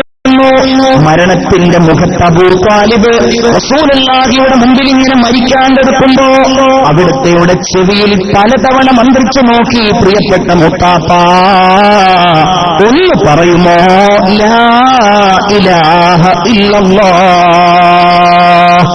ഒന്ന് പറഞ്ഞാൽ മതി, ബാക്കി ഞാൻ ഏറ്റു. ഇല്ല, ഞാൻ ഭീരുവാണെന്ന് ഖുറൈശികൾ പറയും, അതുകൊണ്ട് ഞാൻ തയ്യാറല്ല. എന്തുണ്ടായി? അബൂ ത്വാലിബ് നരകാവകാശിയാണ് എന്ന് ഹദീസുകളുടെ വെളിച്ചത്തിൽ പറയുന്നു. സ്നേഹം ഉണ്ടായിട്ട് കാര്യമുണ്ടോ? നബിയെ പിന്നെ എത്രയോ കവികളുണ്ട്, എത്രയോ ആളുകളുണ്ട്, എത്രയോ എഴുത്തുകാരുണ്ട്. ഹബീബായ റസൂലുള്ളാഹി സ്വല്ലല്ലാഹു അലൈഹി വസല്ലമയെ കുറിച്ച് വാചാലമായി പ്രസംഗിക്കും.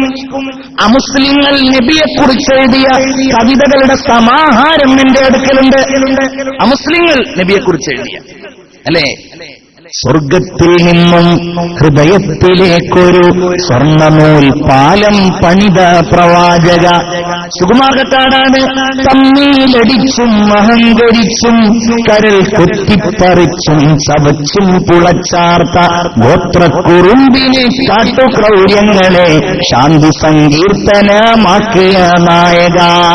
കവിത ആസ്വദിക്കാം, പക്ഷേ അതിനപ്പുറം അവർക്കില്ലാന്ന് നമ്മൾ വിശ്വസിക്കുന്നത്. പാടുക പാടുക ശാരദ ശാരികെ പാടലധാരിണി ഇമ്പമോടെ പാരിടെ അൽ അമീൻ എന്നൊരു പേരിനോ ആരു താൻ അർഹനർഹൻ, ആരു താൻ അർഹനർഹൻ. മലയാളത്തിലെ ഇക്കിരി കൃഷ്ണനാണ്. പാംസുസ്നാനം നബിയെ കുറിച്ച് എഴുതിയത് വള്ളത്തോൾ നാരായണമേനോനാണ്. ഇന്നുണ്ട് നബിയെക്കുറിച്ച് പ്രസംഗിക്കുന്നവര്, ഗ്രന്ഥങ്ങൾ എഴുതിയവര്, പ്രകീർത്തിച്ച് പറഞ്ഞവര്. നമ്മൾ ആ കൂട്ടത്തിലല്ല. അങ്ങനെയാണോ മുഹബ്ബത്തുർ റസൂൽ സംഗമത്തിൽ ഒരുമിച്ച് കൂടിയവരെ? നമ്മൾ അവരുടെ പിൻഗാമികളല്ല. നമ്മൾ അബൂബക്കർ സിദ്ദീഖിന്റെ പിൻഗാമികളാണ്. നമ്മൾ ഉമർ ഇബ്നുൽ ഖത്താബിന്റെ പിൻഗാമികളാണ്. നമ്മൾ സ്വഹാബത്തുൽ കിറാമിനെ അനുധാവനം ചെയ്ത് സ്നേഹിക്കുന്നവരാണ്. നമുക്ക് ആ സ്നേഹമുണ്ട്, നബിയോടുള്ള ആ പിൻപറ്റലുണ്ട്. മലപ്പുറത്ത് മക്കരപ്പറമ്പിൽ ഞാൻ പ്രസംഗത്തിന് പോയപ്പോൾ അവിടെയുള്ള ചന്ദ്രികയുടെ CP സൈതലവി എനിക്കൊരു പുസ്തകം തന്നു. മാർട്ടിൻ ലിങ്സ് എഴുതിയ പുസ്തകമാണ്. അദ്ദേഹം മുഹമ്മദ് നബിയുടെ ചരിത്രം എഴുതിയിരിക്കുന്നു. മാർട്ടിൻ ലിങ്സ് ആ പുസ്തകത്തിന്റെ അവതാരികയിൽ യശരീരനായ മുട്ടാണിശ്ശേരിയിൽ കോയാകുട്ടി സാഹിബ് അദ്ദേഹം ഒരുപാട് എഴുത്തുകാരെയും ചരിത്രകാരന്മാരെയും ഉദ്ധരിച്ചു പറയുന്നുണ്ട്. ഈ എഴുതിയവരിൽ വലിയ ഒരു ശതമാനം നബിയെക്കുറിച്ച് വെറുതെ എഴുതിയവരാണ് എന്ന് പറഞ്ഞാൽ അവർക്ക് ഹിദായത്ത് കിട്ടിയില്ല. എന്നാൽ മാർട്ടിൻ ലിങ്സ് അങ്ങനെയല്ല. അദ്ദേഹം അബൂബക്കർ സിറാജുദ്ദീൻ എന്ന പേര് സ്വീകരിച്ച് റസൂലുള്ളാഹിയെ കുറിച്ച് പഠിച്ചതിന് ശേഷം വിശുദ്ധമായ ഇസ്ലാമിലേക്ക് കടന്നു വന്നു. സ്വലാത്തുല്ലാഹ് സലാമുല്ലാഹ്.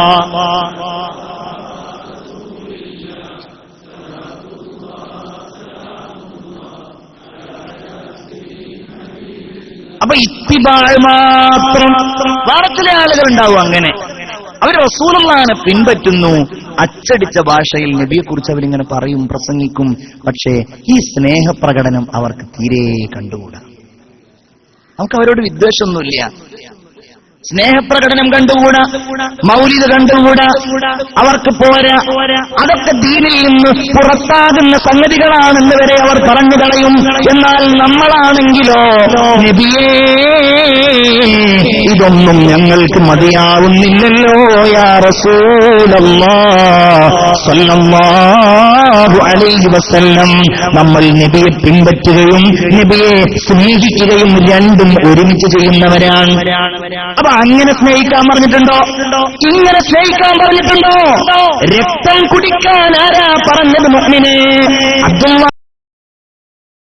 സുബൈറിന്റെ കയ്യിൽ മുഹമ്മദ് റസൂൽ രക്തം കൊടുത്തു, തന്റെ കൊണ്ടുവച്ച രക്തം. ഇതാരും കാണാത്ത ഇടത്ത് കൊണ്ടുപോയി നീ ഒഴിവാക്കണം. രക്തം കുടിച്ചു, ഞാനതാരും കാണാത്തിടത്ത് കൊണ്ടുപോയി ഒഴിവാക്കി നബിയേ. ഞാനത് കുടിച്ചു യാ റസൂലല്ലാഹ്. അങ്ങയുടെ രക്തം എന്റെ ശരീരത്തിലുണ്ടായാൽ പിന്നെ എന്റെ ശരീരം നരകം സ്പർശിക്കില്ല എന്ന് ഞാൻ പ്രതീക്ഷിച്ചു. അതല്ലേ സ്നേഹപ്രകടനം? അതാരെങ്കിലും പറഞ്ഞതാണോ? സ്നേഹത്തിന് വേണ്ടി എന്തൊക്കെ ചെയ്തു? ഒമോവ് ചെയ്യുമ്പോ ആ വെള്ളം ഒരൊറ്റ പോലും താഴേക്ക് വരുത്താൻ അനുവദിക്കുന്നില്ല, അല്ലേ? ആ പേര് പറയാൻ കഴിഞ്ഞിരുന്നില്ല. നമ്മളൊക്കെ ഇത് പറഞ്ഞു ഉണ്ടാക്കാൻ ശ്രമിക്കുകയാണ്. അബൂബക്കർ റളിയല്ലാഹു അൻഹു ആ പേര് പറയാൻ കഴിയാതെ പൊട്ടിക്കരഞ്ഞുപോയി എന്ന് ഹദീസിൽ കാണാം. ഖലീഫയായി ജനങ്ങളോട് പ്രസംഗിക്കുമ്പോൾ നബി ഇങ്ങനെ പറയുന്നത് ഞാൻ കേട്ടുവെന്നവിടുന്ന് പറയുമ്പോ അബൂബക്കർ റളിയല്ലാഹു അൻഹു കണ്ണീരോടെ ആ വാക്കുകൾ മുഴുമിപ്പിക്കാൻ കഴിയാതെ ഇരുന്നുപോയി എന്ന് കാണാം. അല്ലേ, നമ്മളെപ്പോഴും കേൾക്കുന്ന ഒരു സംഭവമാണ്. ഈ ഫ്രണ്ടിത്തെ ബോക്സ് ഒന്ന് സൗണ്ട് കൂട്ടിയാൽ നന്നായിരുന്നു. നോക്കൂ നിങ്ങൾ, സയ്യിദുനാ ബിലാൽ റളിയല്ലാഹു തആല അൻഹു, എന്റെ പ്രിയപ്പെട്ടവർ പല പ്രസംഗങ്ങളിലും കേൾക്കുന്നവരായിരിക്കും.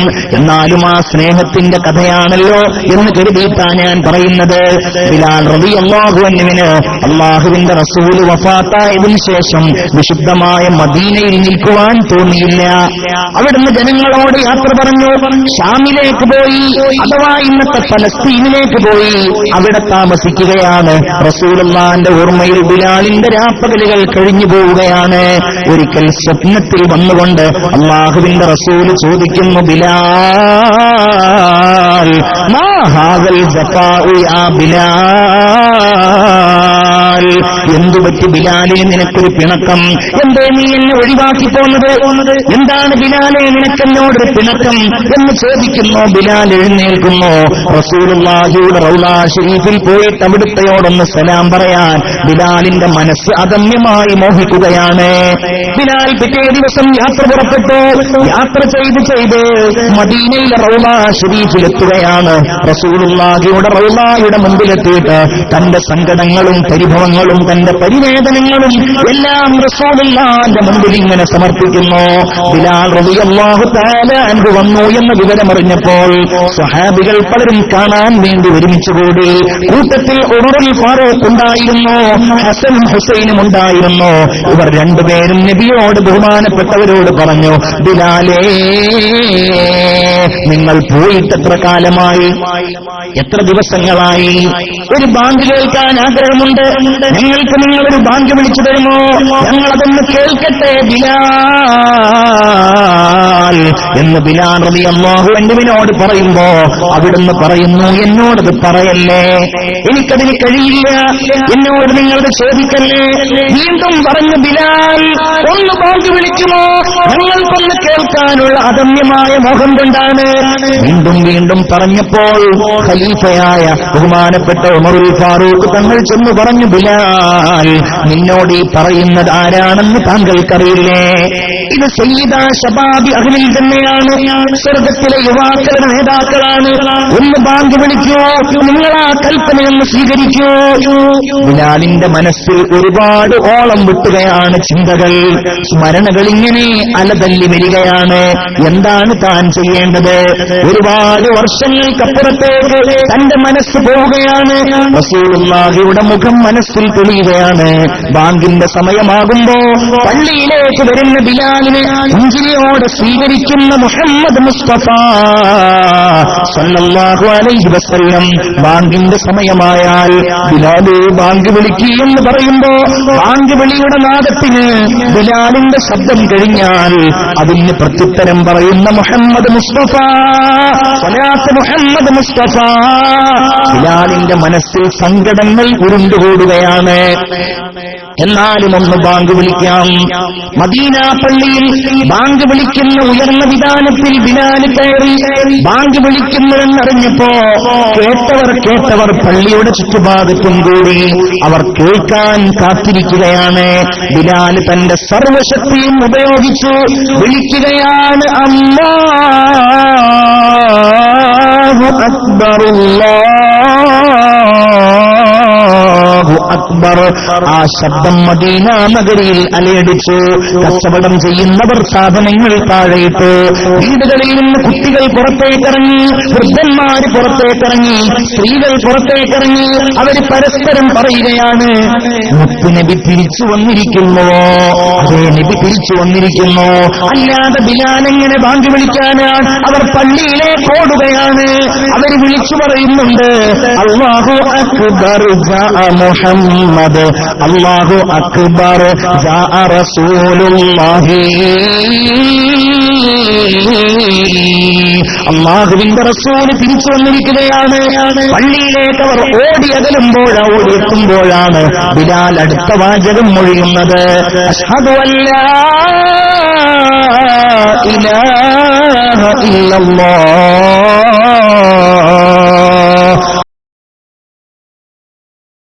ആളുകൾ കരയാൻ തുടങ്ങി. അവരുടെ മനസ്സിൽ ഓർമ്മ വരികയാണ്, ബാങ്കിന്റെ വചനങ്ങൾ കേൾക്കാതെ പോലെ പൗർണമി പോലെ പ്രഭ തൂകുന്ന പുണ്യ റസൂലിന്റെ സുന്ദരമായ വചനം അവരുടെ ഹൃദയങ്ങളിൽ ഇങ്ങനെ നിറയുകയാണ്. ബിലാൽ ചിന്തിക്കുന്നു, അല്ലാഹ് ഇനി ഞാൻ എന്താണ് പറയേണ്ടത്? ഒരുപാട് കാലം സാക്ഷ്യപ്പെടുത്തി ഞാൻ പറഞ്ഞ ആ ദിവ്യമായ വചനങ്ങൾ എങ്ങനെയാണ് ഞാൻ പറയേണ്ടത്? കൂട്ടക്കരച്ചിലാണ് ജനങ്ങൾ മുഴുവൻ. അവരുടെയൊക്കെ മനസ്സിൽ നബി തിരുമേനി വീണ്ടും ഇറങ്ങി വന്നിരിക്കുകയാണ്. ഏതായാലും തന്റെ സർവശക്തിയും ഉപയോഗിച്ച്, തന്റെ ഈമാനിന്റെ പ്രഭ ഉപയോഗിച്ച് ബിലാൽ അത് പറയാൻ ശ്രമിച്ചു, പക്ഷേ കഴിഞ്ഞില്ല. അശ്ഹദു അന്ന മുഹമ്മദർ റസൂലുള്ളാഹ് അത് പറയാൻ കഴിയാതെ ബിലാൽ റളിയല്ലാഹു അൻഹു ബോധരഹിതനായി വീണുപോയി എന്നാണ് ചരിത്രം. ആ സ്മരണ പോലും അവർക്ക് താങ്ങാനാകുമായിരുന്നില്ല. സ്വലാത്തുല്ലാഹ് സലാമുല്ലാഹ് റസൂലില്ലാഹ് അലാ യാസീൻ ഹബീബില്ലാഹ്. സ്നേഹമുള്ളവരെ, നമ്മൾ മുഹമ്മദുർ റസൂലിന്റെ അടിസ്ഥാനപരമായ മനുഷ്യാവസ്ഥകളെ പഠിക്കണം, അല്ലേ? നബിയുടെ മുഅ്ജിസത്തുകളുണ്ട്, ശരി. അവിടുത്തെ അനുപമമായ വ്യക്തിത്വമുണ്ട്, ശരി. ആ അനുപമമായ വ്യക്തിത്വം മാതൃക കാണിക്കുന്നത് മനുഷ്യന്റെ അടിസ്ഥാനപരമായ അവസ്ഥകൾക്കാണ്. എന്ന് പറഞ്ഞാൽ സങ്കടങ്ങൾ ഉണ്ടാകുമല്ലോ, ദുഃഖങ്ങൾ ഉണ്ടാകുമല്ലോ, പരിവേദനങ്ങളും പരാതികളും ഉണ്ടാകുമല്ലോ. നമ്മളതിൽ നിരാശ പോകുന്നവരാണ്, വേഗത്തിൽ നിരാശരാകുന്നവരാണ്. പ്രത്യേകിച്ച് യുവതലമുറ, പുതിയ തലമുറ. നമ്മുടെ നാട്ടിലുള്ള നമ്മൾ വളർത്തുന്ന നമ്മുടെ പ്രിയപ്പെട്ട മക്കളെ നമ്മൾ നിരാശരാകാൻ പഠിപ്പിക്കരുത്. ഞാനിന്ന് ശംസുദ്ദീൻ വൈസിയോട് ആ വിഷയം സംസാരിച്ചു. നമ്മളുടെയൊക്കെ വിചാരം എന്താണ്? എന്റെ ചെറുപ്പത്തിൽ ഏതായാലും എനിക്ക് നല്ല ഒരു ചെരുപ്പിടാൻ പറ്റിയില്ല, നല്ല ഒരു വസ്ത്രം ധരിക്കാൻ പറ്റിയില്ല, എനിക്ക് തണുത്ത മുറിയിലിറങ്ങാൻ പറ്റിയില്ല. പിന്നെന്താ? എന്റെ മക്കൾക്ക് ആ ബുദ്ധിമുട്ടുണ്ടാകരുത്. ഖത്തറിൽ ഞാൻ പ്രസംഗത്തിന് പോയപ്പോൾ എനിക്ക് പരിചയമുള്ള ഒരു സുഹൃത്ത് എന്നോട് മോന്റെ സ്വഭാവം നന്നാകാൻ ദുആ ചെയ്യാൻ പറഞ്ഞു. മോൻ സ്വഭാവം മോശമായതുകൊണ്ടല്ല, ഇയാളുടെ കഥകളൊക്കെ പറഞ്ഞിട്ട് എന്നോട് പറയാണ്, ഉസ്താദേ, കഴിഞ്ഞ വലിയ പെരുന്നാളിന്റെ ലീവിന് ഞാൻ നാട്ടിൽ പോയപ്പോൾ മോൻ എന്നോട് പറഞ്ഞു, പാപ്പ ഒരു ചെരുപ്പെടുക്കണം, പാപ്പ കൂടെ പോര്. ഞങ്ങൾ രണ്ടുപേരും പോയിട്ട് ഇയാളിനോട് പറയാണ്, ഞാൻ വിചാരിച്ചു ഒരു എയറോസോഫ്റ്റിന്റെ ചെരുപ്പെടുക്കും. അതൊക്കെ പരിചയമില്ലേ എയറോസോഫ്റ്റ്? 1000 രൂപ മാക്സിമം, അല്ലെങ്കിൽ 800 രൂപ, ഇത്രയേ പ്രതീക്ഷിച്ചിരുന്നുള്ളൂ.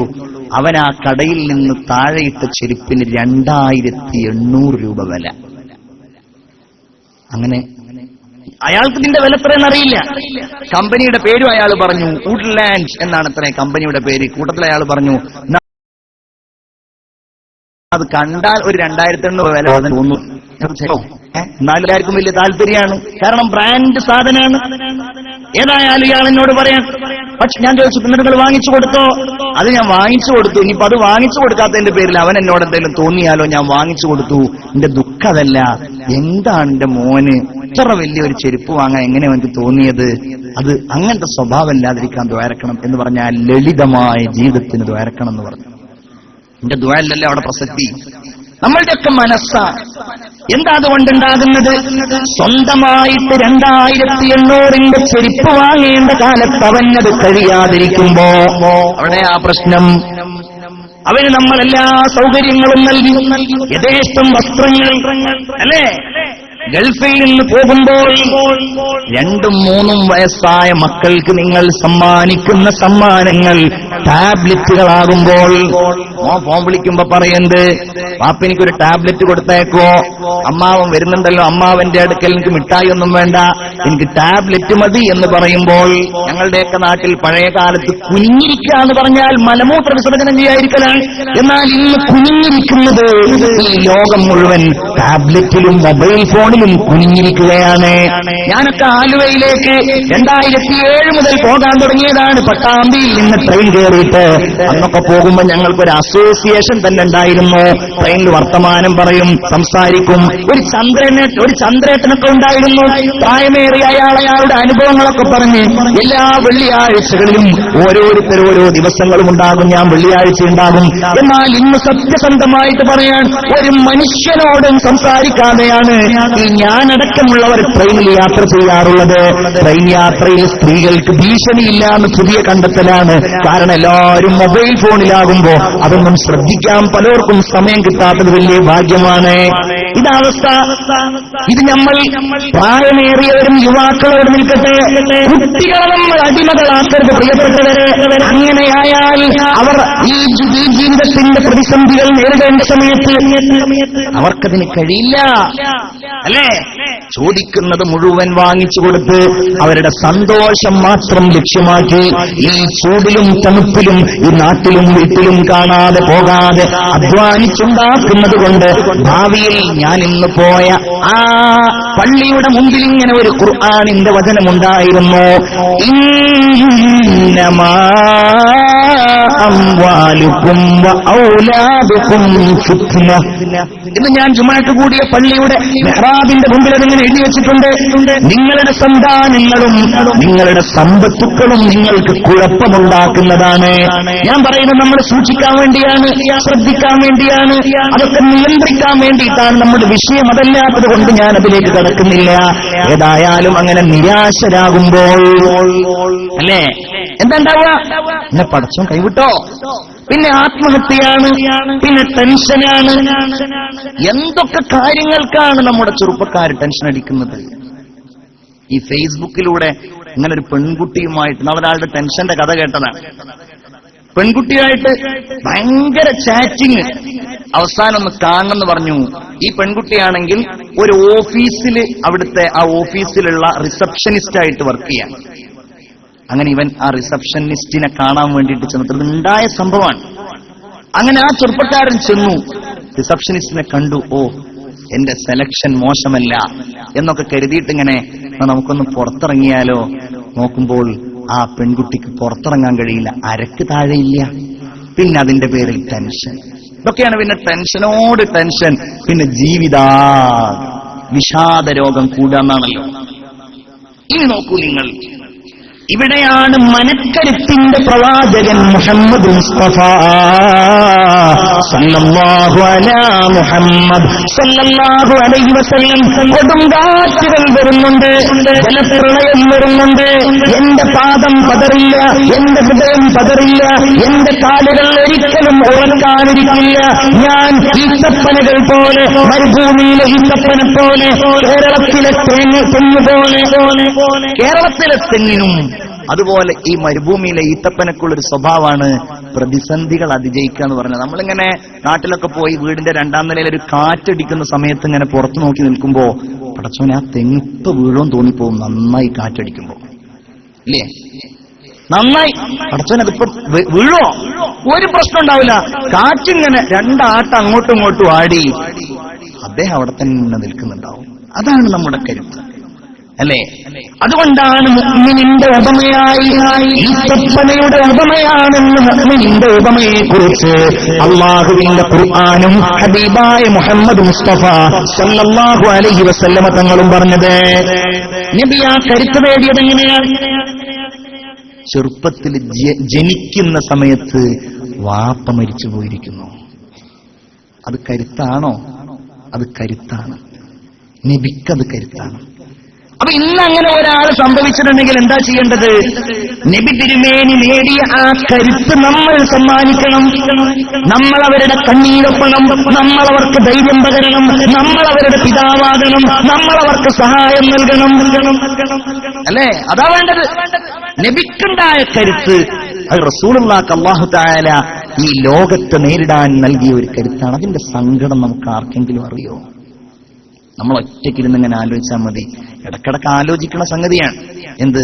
പടച്ചോനെ, ഞാൻ മരിച്ചാൽ നമ്മളൊക്കെ ആലോചിക്കണത് എന്താ? അങ്ങനെയാണ് ആലോചിക്കുക. താനും ഞാൻ മരിച്ച പടച്ചോൻ എന്റെ കാര്യം എന്താണെന്നല്ലോ ആലോചിക്കുക, ഞാൻ മരിച്ച എന്റെ ഖബർ എന്താണെന്നല്ലോ ആലോചിക്കുക.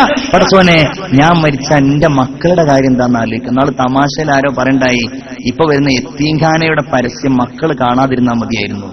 കാരണം എന്താണെന്നറിയോ, യത്തീംഖാനയുടെ പരസ്യത്തിൽ വരുമ്പോ ഇവിടെ ചേർക്കുന്ന ഓരോ കുട്ടിക്കും മാസത്തിൽ 2000 രൂപ അങ്ങോട്ട് കൊടുക്കുന്നതാണെന്നുള്ള പരസ്യം വരികയാണ്. മക്കളത് കണ്ടാൽ എന്ത് വിചാരിക്കും, പടച്ചോനെ ഞാൻ യത്തീമാകാത്തത് കൊണ്ടാണല്ലോ പടച്ചോനെ എന്റെ ഈ 2000 രൂപ നഷ്ടപ്പെട്ടത്. മൊബൈൽ റീചാർജ് ചെയ്യായിരുന്നു, നെറ്റ് കണക്ഷൻ എടുക്കായിരുന്നു, ഒരു 4 മാസത്തെ കൂട്ടിയിരുന്നെങ്കിൽ നല്ലൊരു ഫോൺ വാങ്ങായിരുന്നു, അല്ലേ? എന്നാൽ മുഅ്മിനീങ്ങളെ അതൊരു സങ്കടമാണ്, അതൊരു ദുഃഖമാണ്. ഞാനൊരു അനുഭവം പറയട്ടെ. ദീപനായ ഞാൻ ദാറുൽ ഹുദ ഇസ്ലാമിക് യൂണിവേഴ്സിറ്റിയുടെ തൃശൂർ ജില്ലയിലെ ഒരു സ്ഥാപനത്തിലെ ഉസ്താദാണ്. എന്റെ സ്ഥാപനത്തിൽ അൽഹംദുലില്ലാഹ് 100-300 കുട്ടികൾ ഹുദവികളാകാനുള്ള കുട്ടികൾ പഠിച്ചുകൊണ്ടിരിക്കുന്നുണ്ട്. ഞങ്ങൾ ദാറുൽ ഹുദയുടെ സ്വഭാവം നിങ്ങൾക്കറിയാമല്ലോ. ഇസ്മായിൽ ഹുദവി എന്റെ ഉസ്താദ് അടക്കം ഇവിടെയുണ്ട്. ദാറുൽ ഹുദയിൽ ചേർക്കുന്നത് 10 വയസ്സായ സമയത്താണ്. മാക്സിമം 11.5 വയസ്സ്, 5ാം ക്ലാസ് പാസ്സാവണം. ഏറെക്കുറെ ഒരു ക്ലാസ്സിൽ ഒരേ പ്രായത്തിലുള്ളവരാണ് ഉണ്ടാവുക. നീതനായ ഞാനൊക്കെ 10ാമത്തെ വയസ്സിൽ പോയിട്ട് എന്റെ 22ാമത്തെ വയസ്സിൽ 12 കൊല്ലം പഠിച്ചിട്ടാണ് ഹുദവിയായത്. അൽഹംദുലില്ലാഹ്. ഏതായാലും കഴിഞ്ഞ ഓഗസ്റ്റ് മാസത്തിലാണ് പുതിയ 40 കുട്ടികളെ ഞങ്ങൾ ദാറുൽ ഹുദയിൽ ചേർത്തത്. കുട്ടികളൊക്കെ വന്നു, രക്ഷിതാക്കളുടെ കൈപിടിച്ചു വന്നു. കുഞ്ഞുമക്കളെ ഓരോരുത്തരെ യാത്ര പറയുകയാണ്. പലരും കരയുന്നുണ്ട്, സങ്കടപ്പെടുന്നുണ്ട്. കൂട്ടത്തിലുണ്ടായിരുന്നു മലപ്പുറം ജില്ലയിലെ പൂക്കളത്തൂർ എന്ന് പറയുന്ന സ്ഥലത്ത് നിന്ന് ഒരു പിതാവ് പൊന്നുമോന്റെ കയ്യും പിടിച്ചു വന്നു, ഒരു ചെറിയ മോനെ. ഈ മോനെ പിടിച്ചിട്ട് നിങ്ങളുടെ കയ്യിൽ തന്നിട്ട് ഈ വാപ്പ പറഞ്ഞു, ഉസ്താദേ ഞാൻ സൗദിയിലെ ദമാമിൽ ജോലി ചെയ്യുന്നയാളാണ്, ഞാൻ അടുത്ത മാസം 15-ാം തീയതി വരേണ്ടതാണ്. ഇവന് കൊണ്ടുവരാനാളില്ലാത്തത് കൊണ്ട് ഞാൻ 10 ദിവസം നേരത്തെ വന്നു. ഞാൻ ഇന്നലെ രാത്രിയാ വന്നത്, ഇന്ന് രാവിലെ ഞാൻ ഇങ്ങോട്ട് പോരുകയും ചെയ്തു.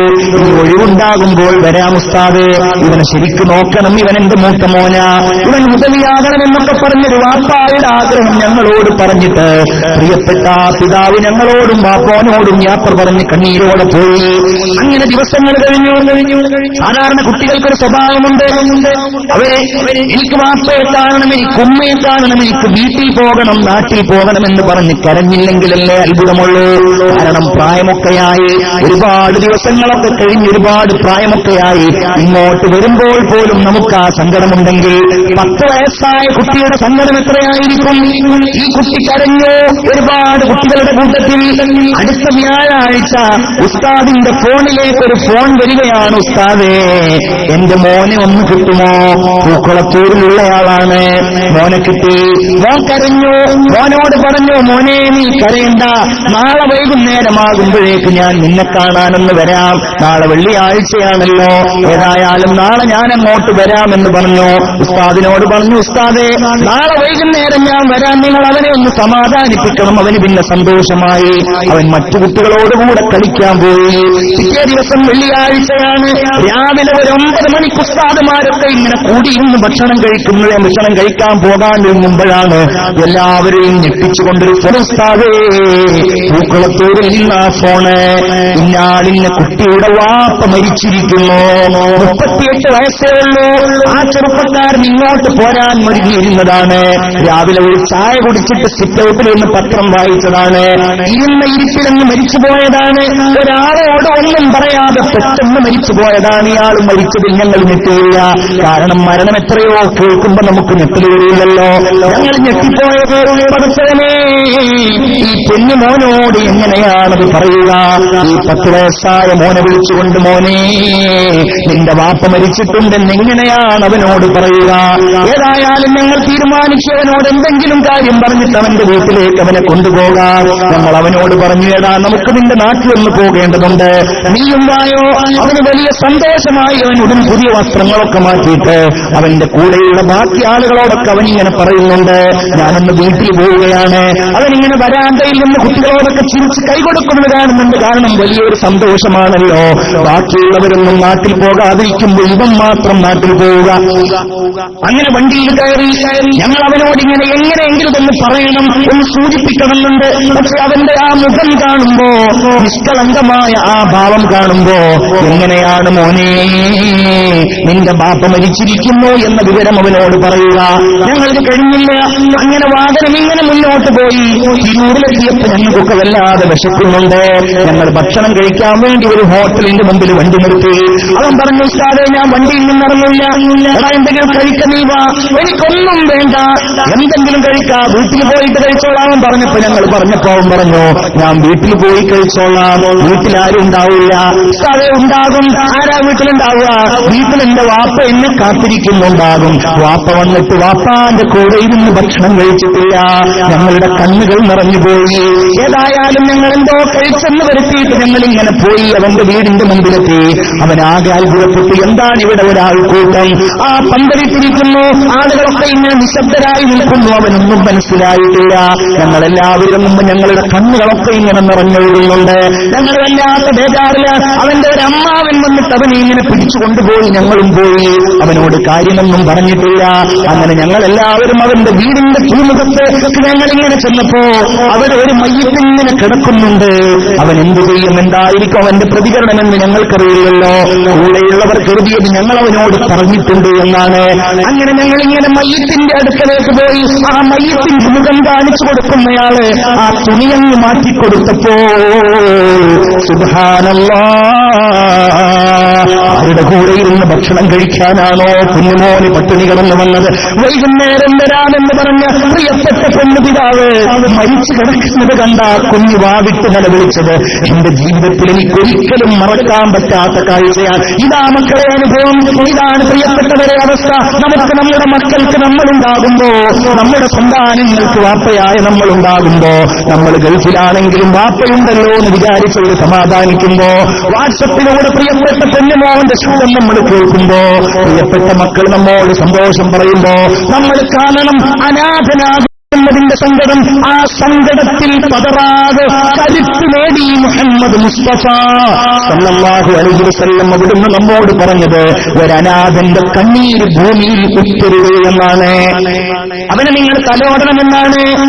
അവനെ നിങ്ങൾ തലോടിയാൽ അവന്റെ ആ തലമുടിയുടെ എണ്ണത്തിനനുസരിച്ച് അല്ലാഹു നിങ്ങളുടെ പാപം പൊറുക്കുമെന്ന് ഷഫീഉൽ വറാ മുഹമ്മദ് മുസ്തഫ സല്ലല്ലാഹു അലൈഹി വസല്ലം. ഉമ്മല്യ, ഞാൻ വിശദീകരിക്കുന്നില്ല, ചരിത്രം പറയുന്നില്ല. ഉമ്മല്യ, ഭാര്യ എന്ന് പറയുന്നത് ആരാ? നമ്മുടെ പ്രിയപ്പെട്ടവരല്ലേ, നമ്മുടെ പ്രിയപ്പെട്ട ഭാര്യമാർ. അല്ലാഹുവേ നീ അവർക്ക് പുറത്തു കൊടുക്കണേ റബ്ബേ, നീ അവർക്ക് പുറത്തു കൊടുക്കണേ അല്ലാഹ്. റഹ്മാനായ റബ്ബേ, ഞങ്ങൾ എത്ര പ്രയാസത്തിലാണെങ്കിലും ഞങ്ങളുടെ സന്തോഷവും ഞങ്ങളുടെ സമാധാനവും ഞങ്ങളുടെ പ്രിയപ്പെട്ട ഭാര്യമാരാണ്. നാസർ ഫൈസി എന്റെ വീട്ടിലേക്ക് അർദ്ധരാത്രി എന്റെ വീടുദ്ഘാടനത്തിന്റെ അന്ന് വന്ന് എന്റെ പ്രിയപ്പെട്ട ഭാര്യ രാത്രി 1 മണി കഴിഞ്ഞ് അന്ന് എനിക്കൊരു പ്രസംഗമുണ്ടായിരുന്നു. നാസർ ഫൈസി അവിടെ വന്നു. എന്നിട്ട് എന്റെ ഭാര്യ ഇങ്ങനെ മറയുടെ പിന്നിൽ നിൽക്കുമ്പോ നാസർ ഫൈസി തമാശയിലാണെങ്കിലും എന്റെ ഭാര്യയോട് പറഞ്ഞത് എപ്പോഴും അവൾ എന്നോട് പറയാറുണ്ട്. അദ്ദേഹം അവരോട് പറഞ്ഞു, ഈ ഉദവിയുടെ ഭാര്യയാകുമ്പോൾ നിങ്ങൾ എപ്പോഴും ശ്രദ്ധിക്കണം. അദ്ദേഹം രാത്രി 1 മണി കഴിഞ്ഞും 2 മണിയൊക്കെ കഴിഞ്ഞിട്ടാ വരിക. നിങ്ങൾ ക്ഷമയുള്ളവരാകണമെന്ന് നാസർ ഫൈസി പറഞ്ഞു. അദ്ദേഹത്തിന് ഓർമ്മയുണ്ടോ എന്ന് എനിക്കറിയില്ല. അല്ലാഹു തആല അവർക്ക് സന്തോഷവും സമാധാനവും കൊടുക്കട്ടെ. നമ്മൾ ഈ മരുഭൂമിയിൽ, നമ്മൾ ഈ നാട്ടിൽ കഷ്ടപ്പെടുമ്പോഴും നമ്മുടെ പ്രിയപ്പെട്ട ഭാര്യയുണ്ടല്ലോ, അവർ മരിച്ചുപോയാൽ നമ്മളിത് പറയുന്നത് എന്തിനാ? ഞാൻ നിങ്ങളുടെ മനസ്സിനെ സങ്കടപ്പെടുത്താൻ പറയല്ല, നമ്മൾ മുത്തുനബിയെ കാണാൻ പറയാണ്, മുത്തുനബിയുടെ സങ്കടം കാണാൻ പറയുകയാണ്. കെ കരുണാകരൻ നിങ്ങൾക്കറിയില്ലേ, ഉരുക്കു മനുഷ്യനായിരുന്നു, ഒരു പ്രതിസന്ധിയിലും പതറാത്തയാളായിരുന്നു. കരുണാകരന്റെ ഒരു ആത്മകഥ എന്റെ കയ്യിലുണ്ട്, പതറാതെ മുന്നോട്ട്. കോൺഗ്രസുകാർക്ക് പോലും കരുണാകരന് ആത്മകഥ ഉണ്ടായിക്കൊള്ളണമെന്നറിഞ്ഞുകൊള്ളണമെന്നില്ല. കരുണാകരന്റെ കഥയിൽ പേജുകളോളം കരുണാകരൻ എഴുതിയിട്ടുള്ളത് കല്യാണിക്കുട്ടിയമ്മയെ കുറിച്ച് പറയാനാണ്. കല്യാണിക്കുട്ടിയമ്മ മരിച്ചുപോയപ്പോ ഒരു മുണ്ടയുടെ എങ്ങനെയാ ഒടുക്കേണ്ടത് എന്ന് പോലും കരുണാകരൻ മറന്നുപോയി. ഭക്ഷണം കഴിക്കാനുള്ള സന്ദർഭം പോലും മറന്നുപോയി. അതാവസ്ഥ. ഭാര്യ ഇല്ലാതെയായി പോയാൽ എന്നോടൊരു പ്രഗത്ഭനായ പണ്ഡിതൻ, ധൈര്യശാലിയായ ഒരു പണ്ഡിതൻ എന്നോട് പറഞ്ഞു, അദ്ദേഹത്തിന്റെ ഭാര്യ മരിച്ചപ്പോ എന്റെ ഒരു ചിറകും അരിഞ്ഞതുപോലെയായി എന്ന്. ശരിയാണ്. ഒന്ന് സങ്കല്പിച്ചാൽ നമുക്കത് മനസ്സിലാകും. അല്ലാഹുവിന്റെ റസൂൽ ഹബീബായ മുഹമ്മദ് മുസ്തഫ സല്ലല്ലാഹു തുറക്കേ മുഹമ്മദ് മുസ്തഫ. അവിടുത്തെ സന്തോഷാരായിരുന്നു. അവിടുത്തെ എല്ലാ ഇളം തെന്നൽ പോലെ അവിടുത്തേക്ക് കുളിർ നൽകിയതാരായിരുന്നു? തരുണി മണിബീവി ഖദീജ മാളിക മുകളിൽ കയറിയിരുന്നേ തിരുപ്പാഹാനബിയുടെ വരവിനെ കാണാൻ തുനിയുന്നേ. അരുമപ്പൂഹാറസൂലുടെ വരവത് കണ്ട് ആശ പൂണ്ട് അത്ഭുതമാം കൽബിനുള്ളിലൊതുക്കി വെക്കുന്നേ. ആ ഭാര്യയുടെ വേർപാട് ഞാൻ വിശദീകരിക്കുന്നില്ല. മക്കൾ മരിച്ചുപോയതിന്റെ വേർപാട് എന്താണ് പാഠം? എന്തെങ്കിലും ഒരു പ്രതിസന്ധി വരുമ്പോഴേക്ക്, സാമ്പത്തിക ബുദ്ധിമുട്ട് വരുമ്പോഴേക്ക്, ദുഃഖങ്ങൾ വരുമ്പോഴേക്ക് ഹറാമിന്റെ വഴി തേടി പോവുകയല്ല നമ്മുടെ മാർഗം. പൈസ ഇല്ല, എന്തെങ്കിലും ആവശ്യമുണ്ട്, പലിശ തേടി പോവുകയല്ല, ലോൺ എടുക്കുകയല്ല. വിദ്യാഭ്യാസത്തിനായാലും വീടുണ്ടാക്കാനായാലും അള്ളാന്റെ റസൂലിനെ സ്നേഹിക്കുന്ന നമ്മള് വബശ്ശിരി സ്വാബിരീൻ. ഈ കഴിഞ്ഞ 26-ാം തീയതി എന്റെ സ്ഥാപനത്തിൽ ഒരു വലിയ സമ്മേളനം നടന്നു. ഞങ്ങൾ ആ സമ്മേളനത്തിലേക്ക് മലയാളത്തിന്റെ പ്രിയ കവിയായ കൈതപ്രം ദാമോദരൻ നമ്പൂതിരിയെ ക്ഷണിച്ചു. അദ്ദേഹം വേച്ചുവെച്ചെന്ന് പറഞ്ഞാൽ അദ്ദേഹം വളരെ അവശനാണ്. അദ്ദേഹം വന്നിട്ട് ഇങ്ങനെ പ്രസംഗിക്കുന്ന കൂട്ടത്തിൽ അദ്ദേഹം ഒരു മനുഷ്യനെ കുറിച്ച് പറഞ്ഞു. മുല്ലപ്പൂവിന്റെ പരിമളവുമായി തൂമന്ദസ്മിതം തൂകി 14-ാം രാവിലെ പൗർണമി പോലെ മലയാളികൾക്കിടയിലൂടെ സമാധാന ദൂതനായി നടന്ന് സ്നേഹത്തിന്റെ നിറവസന്തമായി നമ്മുടെ ഹൃദയത്തിൽ നിത്യവസന്തം പോലെ ഓർമ്മയിൽ നിൽക്കുന്ന സയ്യിദ് മുഹമ്മദ് അലി ശിഹാബ് തങ്ങളെ കുറിച്ച് അല്ലാഹു അവിടുത്തെ പരലോകത്തെ ദറജ ഉയർത്തിക്കൊടുക്കുമാറാകട്ടെ.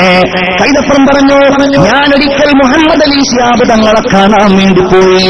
എന്നോട് സംസാരിച്ചപ്പോൾ തങ്ങൾക്ക് തോന്നി തങ്ങളുടെ ഒരാത്മീയത എനിക്ക് തരണമെന്ന്. അങ്ങനെ റൂമിന്റെ ഉള്ളിൽ എന്നെ കൊണ്ടുപോയി. എന്നോട് തങ്ങളിങ്ങനെ ഓരോന്ന് ചോദിച്ചിട്ട് അവസാനം പറഞ്ഞു, പ്രിയപ്പെട്ട കൈതപ്പുറം, നിങ്ങൾക്ക് എന്നോട് എന്തെങ്കിലും ചോദിക്കാനുണ്ടോ? കൈതപ്പുറം പറയാണ്, ഞാൻ ചോദിച്ചു തങ്ങളെ, ശിഹാബ് തങ്ങളെ, നിങ്ങൾ ഒരുപാട് ആളുകൾക്ക് സമാധാനത്തിന്റെ വർത്തമാനം പറയുന്ന ആളാണല്ലോ, നിങ്ങൾ ഖുർആൻ പഠിച്ച ആളാണല്ലോ. ആ ഖുർആനിൽ നിന്ന് ഏത് വചനമാണ് നിങ്ങളെ ഏറ്റവും സ്വാധീനിച്ചത് എന്ന് ചോദിച്ചപ്പോൾ ഈ ലോകത്തിന്റെ സങ്കടങ്ങൾ ഏറ്റെടുത്ത സങ്കടം കേൾക്കാനായി പാണക്കാട് വീടിന്റെ മുമ്പിൽ ഒരു വട്ടമേശ വരയിട്ട ബഹുമാനപ്പെട്ട പാണക്കാട് PMSA തങ്ങളുടെ പ്രിയപ്പെട്ട പിൻഗാമിയായി പതിറ്റാണ്ടുകളോളം നമുക്ക് അഭയമായ സയ്യിദ് ശിഹാബ് തങ്ങൾ പറഞ്ഞ വാക്കേതാണെന്നറിയോ? കൈതപ്രമാ വാക്ക് തന്നെ ഉദ്ധരിച്ചു. നിങ്ങൾക്ക് യൂട്യൂബിൽ നോക്കിയാൽ അത് കേൾക്കാൻ കഴിയും.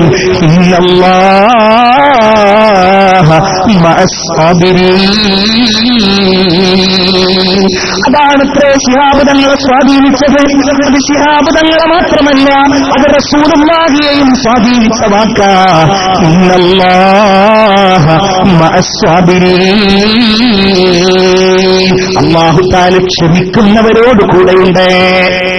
നമ്മൾ നബിയെ പഠിക്കണം.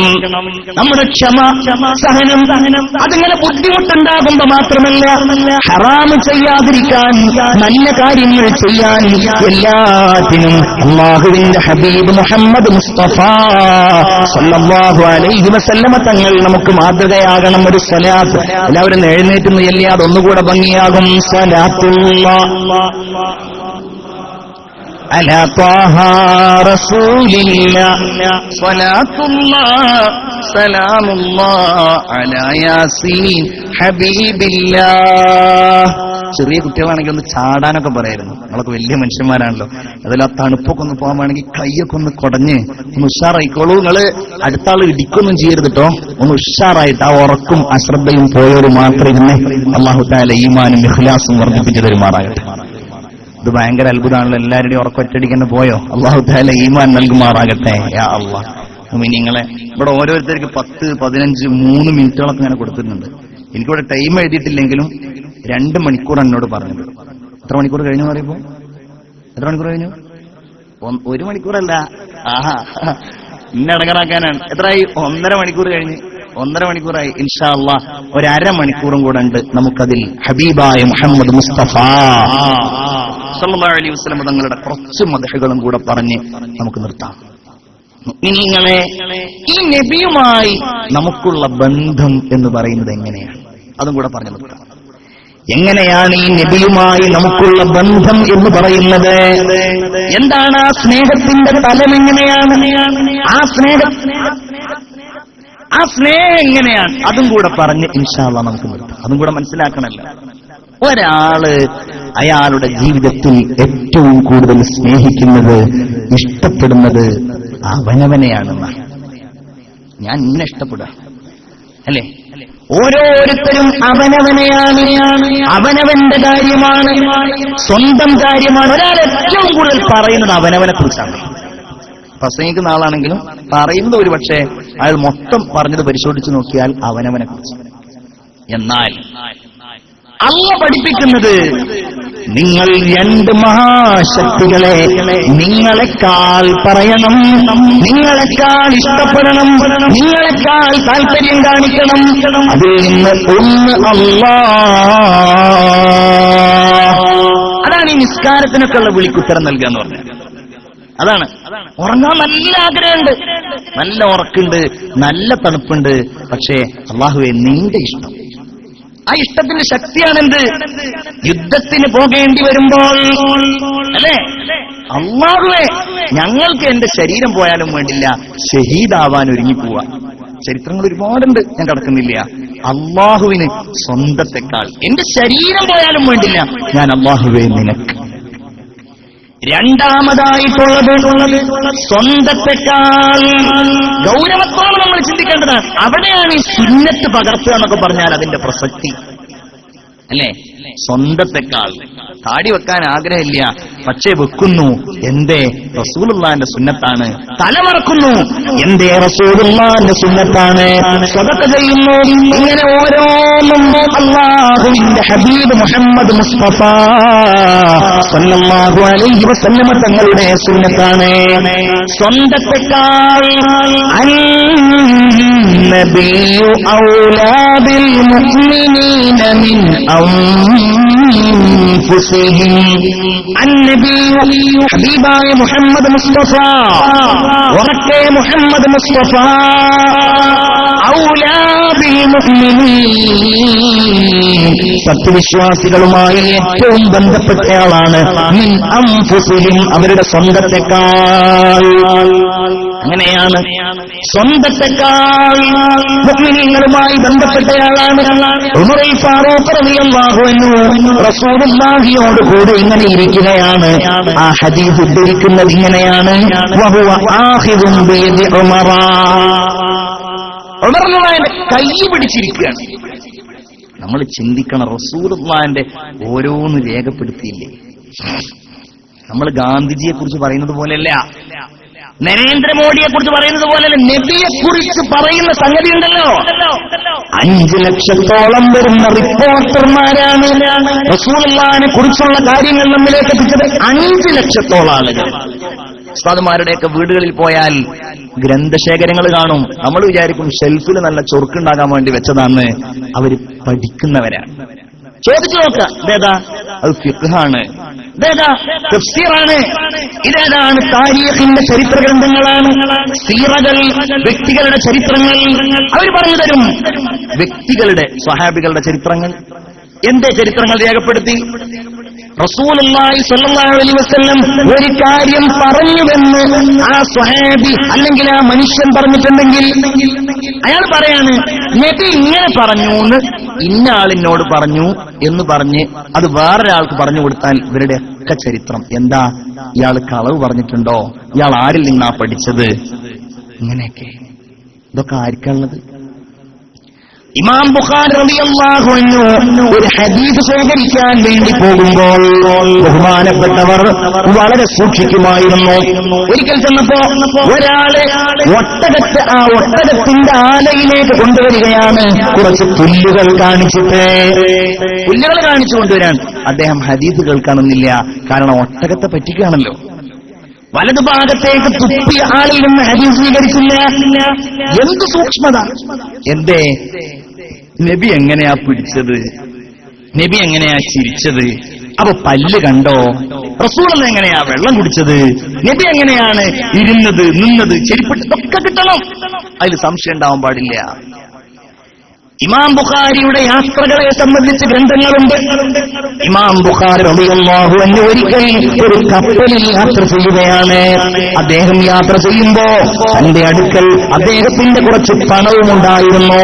സാധാരണ യാത്ര ചെയ്യുമ്പോൾ കപ്പലിൽ യാത്ര ചെയ്യുന്നതിന് പ്രത്യേകതയുണ്ട്.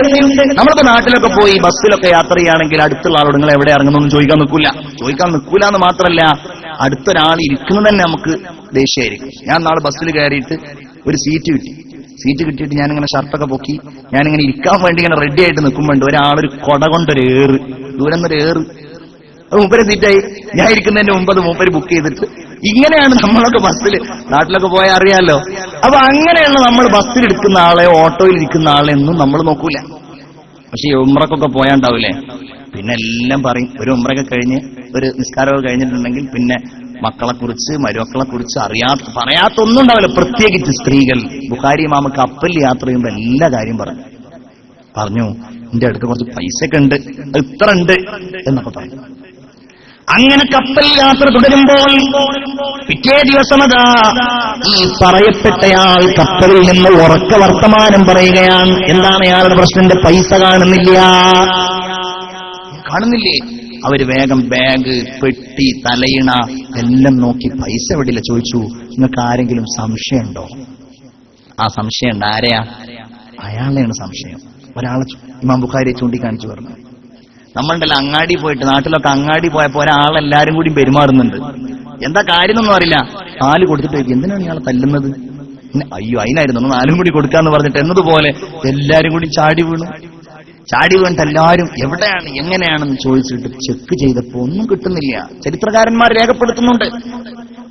എല്ലാരും ഒന്നും കിട്ടാതെ നിരാശരായി മടങ്ങി. അങ്ങനെ അടുത്ത ദിവസം ഇയാൾ ഇമാം ബുഖാരിയെ കണ്ടപ്പോൾ നിങ്ങൾ വെറുതെ പറഞ്ഞാണ് നിങ്ങളുടെ അടുക്കൽ കാശുണ്ട് എന്നുള്ള കാര്യം. അല്ല മനുഷ്യ, നിങ്ങൾക്കങ്ങനെ പൈസ വേണമെങ്കിൽ എന്നോട് പറഞ്ഞാ പോരെ, ഞാൻ തരുമായിരുന്നല്ലോ. എന്റെ പണി എന്താന്ന് നിങ്ങളോട് ഞാൻ പറഞ്ഞിട്ടില്ലേ?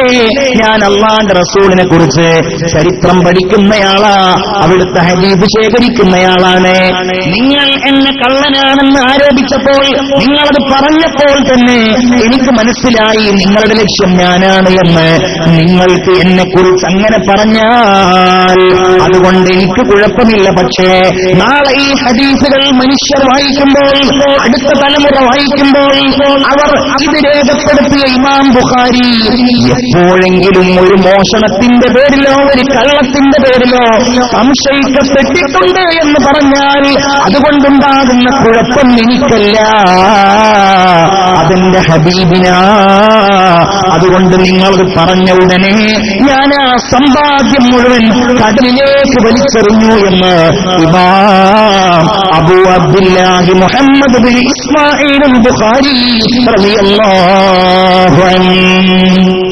ഇങ്ങനെയാണ് കിട്ടിയത്. ഇങ്ങനെയാണ് ഈ വ്യക്തിത്വം എന്ന് പറഞ്ഞാൽ. അല്ലാതെ ആരെങ്കിലും എവിടെങ്കിലും ഉണ്ടാക്കിയ ഐതിഹ്യമല്ല. അങ്ങനെ തന്നെ ചിന്തിക്കണം. പലതും ഐതിഹ്യമാണ്, പലതും കെട്ടുകഥകളാണ്. ഏത് മതാണെങ്കിലും ശരി, ഏത് ആദർശാണെങ്കിലും ശരി, ധൈര്യമായിട്ട് നമുക്ക് പറയാലോ.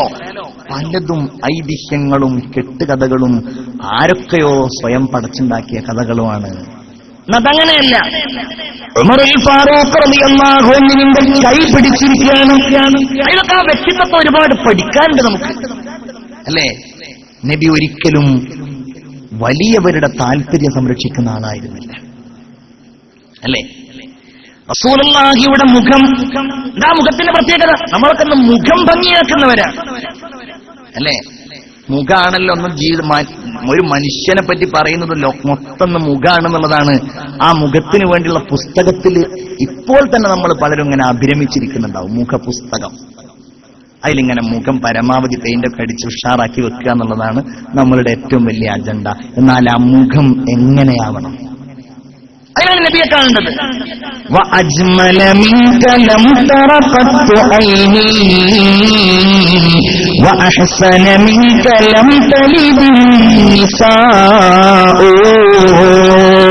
അങ്ങയെപ്പോലെ സുന്ദരനായ ഒരു മനുഷ്യനെ ഒരു മാതാവും ഇന്ന് വരെ ഗർഭം ചുമന്ന് പറ്റിട്ടില്ല. അങ്ങയെപ്പോലെ നല്ല ഒരാള് എന്റെ കണ്ണിന്ന് വരെ കണ്ടിട്ടില്ല. മുഹമ്മദ് മുസ്തഫ സല്ലല്ലാഹു അലാ മുഹമ്മദ് സല്ലല്ലാഹു അലൈഹി വസല്ലം. സ്നേഹമുള്ളവരെ, ഞങ്ങളുടെ മുഖം ഒരിക്കലേ ചുളിഞ്ഞു പോയിട്ടുള്ളൂ. ഒരിക്കൊന്ന് ചുളിഞ്ഞു, നമ്മളുടെ മുഖം ചുളിയും. അനുജൻ നമ്മുടെ അത്ര പൈസ ഇല്ല, ചുളിയില്ല. നമ്മളുടെ ചുളിയില്ല, ചുളിയുന്നവരുണ്ട്. അളിയന് നമ്മുടെ അത്ര ധനമില്ല, നമ്മളുടെ വീടിന്റെ ഭംഗി അവർക്കില്ല. അല്ലേ? സാമ്പത്തിക സഹായം ചോദിക്കുമ്പോ മുഖം ചുളിഞ്ഞില്ലെങ്കിലും മനസ്സ് ചുളിയുന്നവരുണ്ടോ? ശ്രദ്ധിക്കണം, നമ്മള് നബിയെ കാണണം സല്ലല്ലാഹു അലൈഹി വസല്ലം. വാപ്പാക്കും ഉമ്മാക്കും പോലുമുള്ള മര്യാദയാണ് മക്കളോട്. ഒരു മകന്റെ കാര്യത്തിൽ ഒരിക്കലും മുഖം ചുളിക്കാൻ പാടില്ല. മൂത്ത മകന് നല്ല പൈസയുണ്ട്, രണ്ടാമത്തെ മകനത്രയില്ല. രക്ഷിതാക്കൾ മുഖം ചുളിക്കാൻ പാടില്ല, വാപ്പയും ഉമ്മയും മുഖം ചുളിക്കാൻ പാടില്ല. നീതി പാലിക്കണം. നബി സല്ലല്ലാഹു അലൈഹി വസല്ലം ഒരന്ധന് നേരെ മുഖം ചുളിച്ചപ്പോൾ ഖുറൈശികൾ വന്ന് സംസാരിക്കുകയാണ്. അബ്ദുല്ലാഹ് ഇബ്നു ഉമ്മി മക്തൂം വന്നുകൊണ്ട് അല്ലിന്നീ മിമ്മാ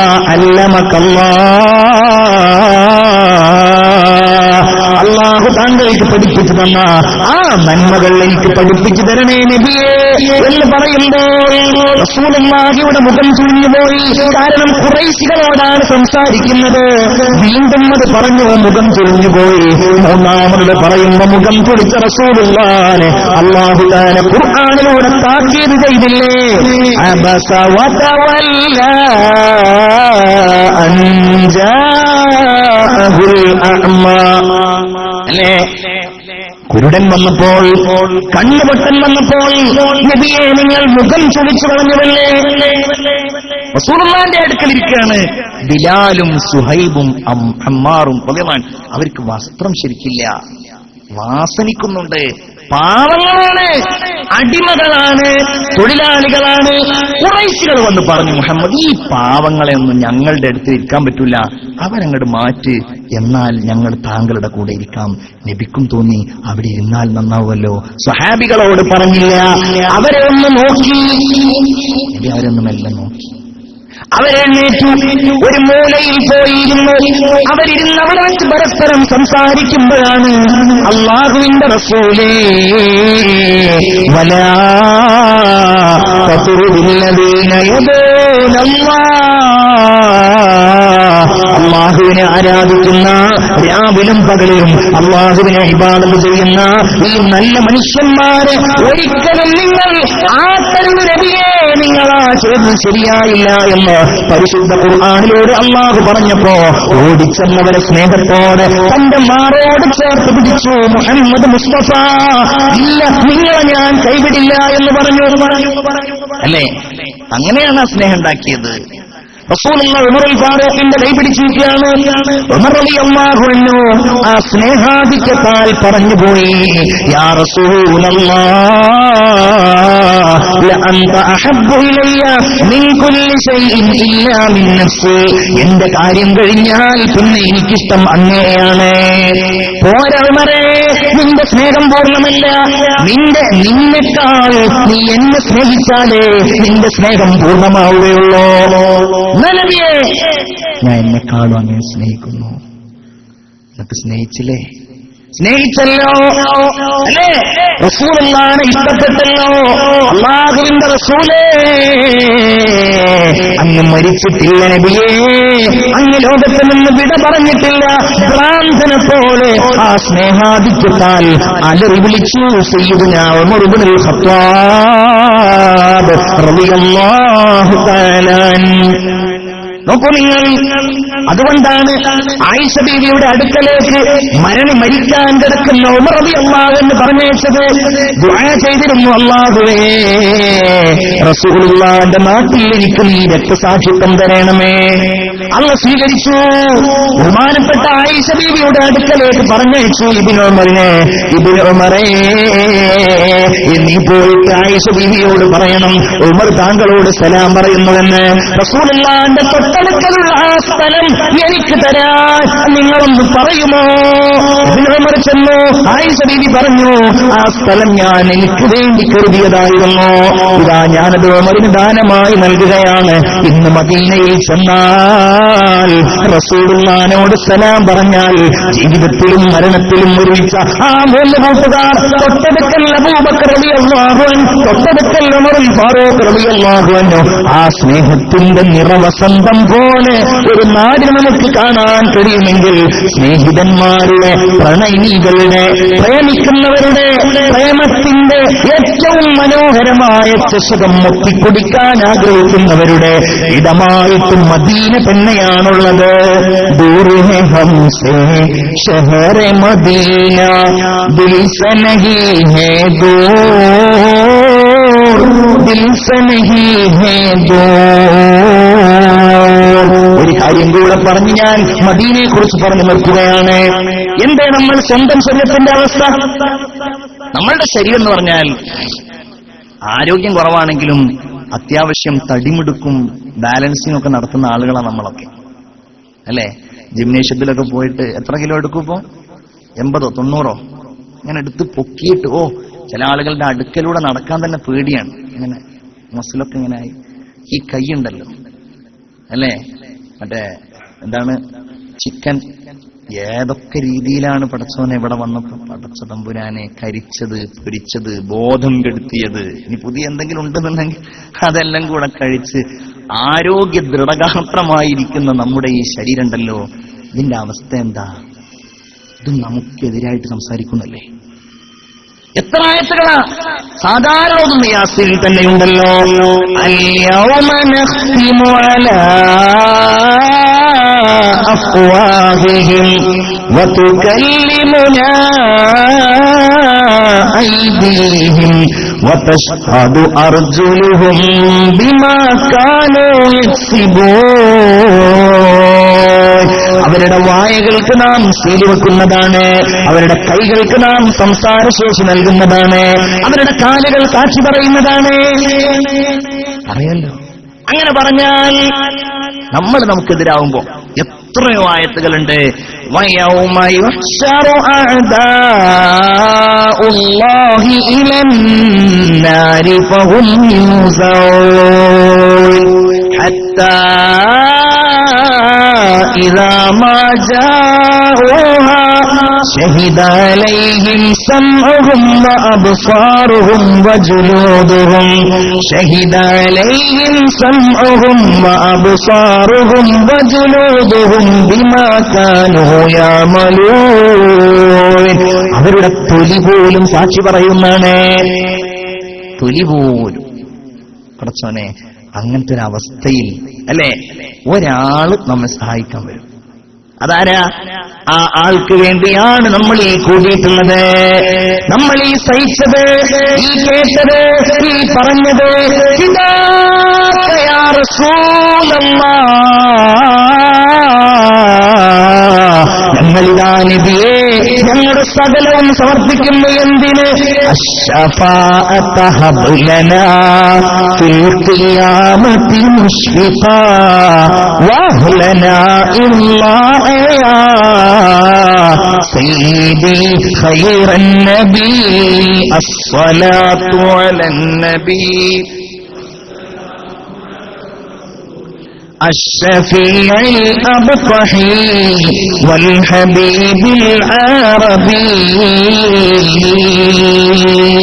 എന്റെ പ്രിയപ്പെട്ടവരെ, ആ സ്നേഹത്തിന്റെ പ്രകടനങ്ങൾ നമ്മൾ നടത്തുക, കേൾക്കുക, പറയുക, പഠിക്കുക, പിൻപറ്റുക, എല്ലാം ചെയ്യാം.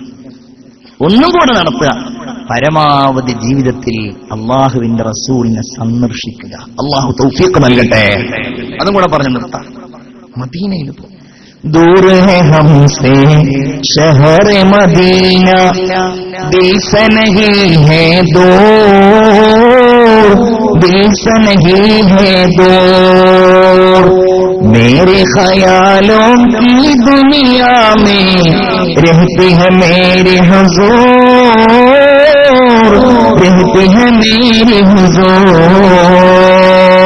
ഞങ്ങളുടെ ശരീരത്തിൽ നിന്ന് ഒരുപാട് അകലെയാണ് മദീന എങ്കിലും ഞങ്ങളുടെ ഹൃദയത്തിൽ നിന്ന് അത് അകലെയല്ല. കാരണം അവിടെയാണ് മുഹമ്മദ് നബിയുള്ളത് സല്ലല്ലാഹു അലൈഹി വസല്ലം. മദീന को जाए जी चाहता है मुकद्दर बनाए जी चाहता है. മദീനയിൽ പോകാൻ എന്റെ ഹൃദയം വെമ്പൽ കൊള്ളുകയാണ്. ആ സൗഭാഗ്യം തേടാൻ എന്റെ ഹൃദയം വെമ്പൽ കൊള്ളുകയാണ്. മദീന से आका दो आलम के मौला तेरे पास आए जी चाहता है. നബി അങ്ങയുടെ അടുക്കൽ വരാൻ, അങ്ങ് മദീനയുടെ നായകനാണ്, അങ്ങ് ലോകത്തിന്റെ നായകനാണ്. അങ്ങയുടെ അടുക്കൽ വരാൻ എന്റെ ഹൃദയം വെമ്പൽ കൊള്ളുകയാണ്. മുഹമ്മദ് की बातें मुहम्मद की सीरत सुने और सुनाए जी चाहता है. മുഹമ്മദ് നബിയുടെ കഥകൾ പറയാൻ, അവിടുത്തെ ചരിത്രങ്ങൾ പറയാൻ എന്റെ ഹൃദയത്തിലിതാ ഇനിയും 1000 അഭിലാഷങ്ങൾ പൂത്തുനിൽക്കുകയാണ്. മദീന നിങ്ങളിൽ ഒരാൾക്ക് മദീനയിൽ വെച്ച് മരിക്കാൻ കഴിയുമെങ്കിൽ അവനത് ചെയ്യട്ടെ. ഖാല റസൂലുള്ളാഹി. എങ്ങനെയത്? ദ്വാരക്ക് അള്ളാഹിനോട് ഒരു കുഴപ്പമില്ല. ഒന്നാലോചിച്ച് നോക്കിയേ, നാട്ടിൽ നിന്ന് മരിച്ചാൽ എന്തായിരിക്കും? നമ്മളുടെ ഇമാമായിട്ട് ആരുണ്ടാവുക? ആലപ്പുഴയിൽ ഒരു പ്രസംഗത്തിന് പോയപ്പോൾ അവിടെ ഈ അടുത്ത് ഒരു സിനിമാ സംവിധായകൻ മരിച്ചിരുന്നു. പേര് പറയണ്ട, ഒരു സിനിമാ സംവിധായകൻ, അറിയില്ലേ, ആലപ്പുഴക്കാരൻ. അപ്പൊ ഞാന് അവിടെ ചെന്നപ്പോ ഞാനിങ്ങനെ നമ്മുടെ സമസ്ത സമ്മേളനം നടക്കുന്ന ആ പരിസരത്ത് തന്നെ വെറുതെ ചോദിച്ചു, നമ്മുടെ അവിടെ ആള് മരിച്ചിരുന്നല്ലോ, വെറുതെ ചോദിച്ചതാണ്.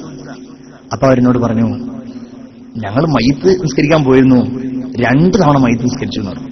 അപ്പൊ ഞാൻ വിചാരിച്ചു നമ്മൾ ഈ സമസ്തന്റെ ആലിമ്യങ്ങളൊക്കെ മരിച്ചാൽ ചിലപ്പോ ഒരുപാട് തവണ ബഹുമാനപ്പെട്ട നമ്മുടെ മറ്റേ ഈ സുവനീറിന്റെ തുടക്കത്തിലുണ്ടല്ലോ ബഹുമാനപ്പെട്ട MK കുഞ്ഞുമുഹമ്മദ് മുസ്ലിയാരുടെ ചിത്രം, എത്രയോ തവണ മയ്യത്ത് നിസ്കരിച്ചു എന്നതുപോലെ നിസ്കരിച്ചത് 2 തവണ ആണ്. നോക്കുമ്പോ എന്താ, മോനാണ് ഇമാമുള്ളത്. ഇമാം എന്നിട്ട് പെരുന്നാൾ നിസ്കരിക്കുന്നത് പോലെ ഇവർക്കറിയാം 4 തക്ബീറും സലാമും, അല്ലാഹു അക്ബർ അല്ലാഹു അക്ബർ അല്ലാഹു അക്ബർ, 4 തക്ബീർ സലാം കഴിഞ്ഞു. ആരും ഒന്നും ചെയ്തില്ല. അത് കഴിഞ്ഞ് പള്ളിയിൽ ഇമാമ് 2ാമത് അനൗൺസ് ചെയ്തു, നമ്മുടെ നിസ്കാരം ഒന്നും കൂടെ നമ്മൾ നിർവഹിക്കുന്നുണ്ട്. കുറച്ചാളുകൾ കൂടി, ബാക്കിയുള്ള ആളുകളൊക്കെ പോയി. അങ്ങനെ ആവോ? പേടിക്കണം. എന്റെ കൂടെ മദീനയിൽ നിന്നൊരു സ്ത്രീ മരിച്ചു. മദീനയിൽ നിന്ന് ഞാൻ മദീനയിൽ പോയപ്പോൾ അന്ന് ആഗ്രഹിച്ചു പോയി, അല്ലാ, മരണം മദീനയിൽ എത്ര സുന്ദരമായിരിക്കും. ആ സ്ത്രീ മരിച്ചു. മരിച്ചതിലല്ല അത്ഭുതം, ആ സ്ത്രീയുടെ മയ്യിത്ത് നിസ്കരിക്കുന്നത് ഒരു സുബഹ് നിസ്കാരത്തിന് ശേഷമാണ്. അത് തന്നെ ഭാഗ്യമല്ലേ? നിസ്കാരം എവിടെ വെച്ചാണെന്ന് നിങ്ങൾക്കറിയുമോ? എവിടെ വെച്ചാ? റസൂലുള്ളാഹിന്റെ പള്ളിയിൽ വെച്ച്. മാബൈന ബൈതി വ മിൻബരി റൗളത്തുൻ മിൻ റിയാദിൽ ജന്ന. സ്വർഗ്ഗത്തിൽ വെച്ച് മയ്യിത്ത് നിസ്കരിക്കാണ്. ആരാ ഇമാമ്? റസൂലുള്ളാഹിന്റെ പിൻഗാമിയായി, ഖുലഫാക്കളുടെ പിൻഗാമിയായി ഇന്ന് മദീന പള്ളിയിലുള്ള ഒരു ഇമാമാണ് നിസ്കരിക്കുന്നത്. നാട്ടിൽ നിന്ന് മരിച്ചാൽ നമ്മളുടെ മയ്യിത്ത് എത്ര ആളുകൾ നിസ്കരിക്കും? നിങ്ങൾ പറ. ഒരു 500, നമ്മളൊക്കെ വലിയ വലിയ ആൾക്കാരായതുകൊണ്ട് ഒരു 10,000, വേണ്ട ഒരു 50,000 കൂട്ടിക്കോളൂ. എനിക്ക് ഏറ്റവും ചുരുങ്ങിയത് എനിക്ക് തോന്നുന്നു ലക്ഷക്കണക്കിന് ആളുകൾ ആ സ്ത്രീയുടെ മയ്യിത്ത് നിസ്കരിച്ചിട്ടുണ്ടാവും. മദീന പള്ളിയുടെ അകത്തും പുറത്തും നിസ്കാരം കഴിഞ്ഞ് പള്ളിക്കാട്ടിലേക്ക് നമ്മുടെ നാട്ടിൽ നിന്ന് കൊണ്ടുപോകുന്ന വഴികളൊന്ന് ആലോചിച്ച് നോക്കൂ. അമ്പലങ്ങൾക്ക് മുമ്പിലൂടെ, അതുപോലെയുള്ള സ്ഥലങ്ങൾക്ക് മുമ്പിലൂടെ.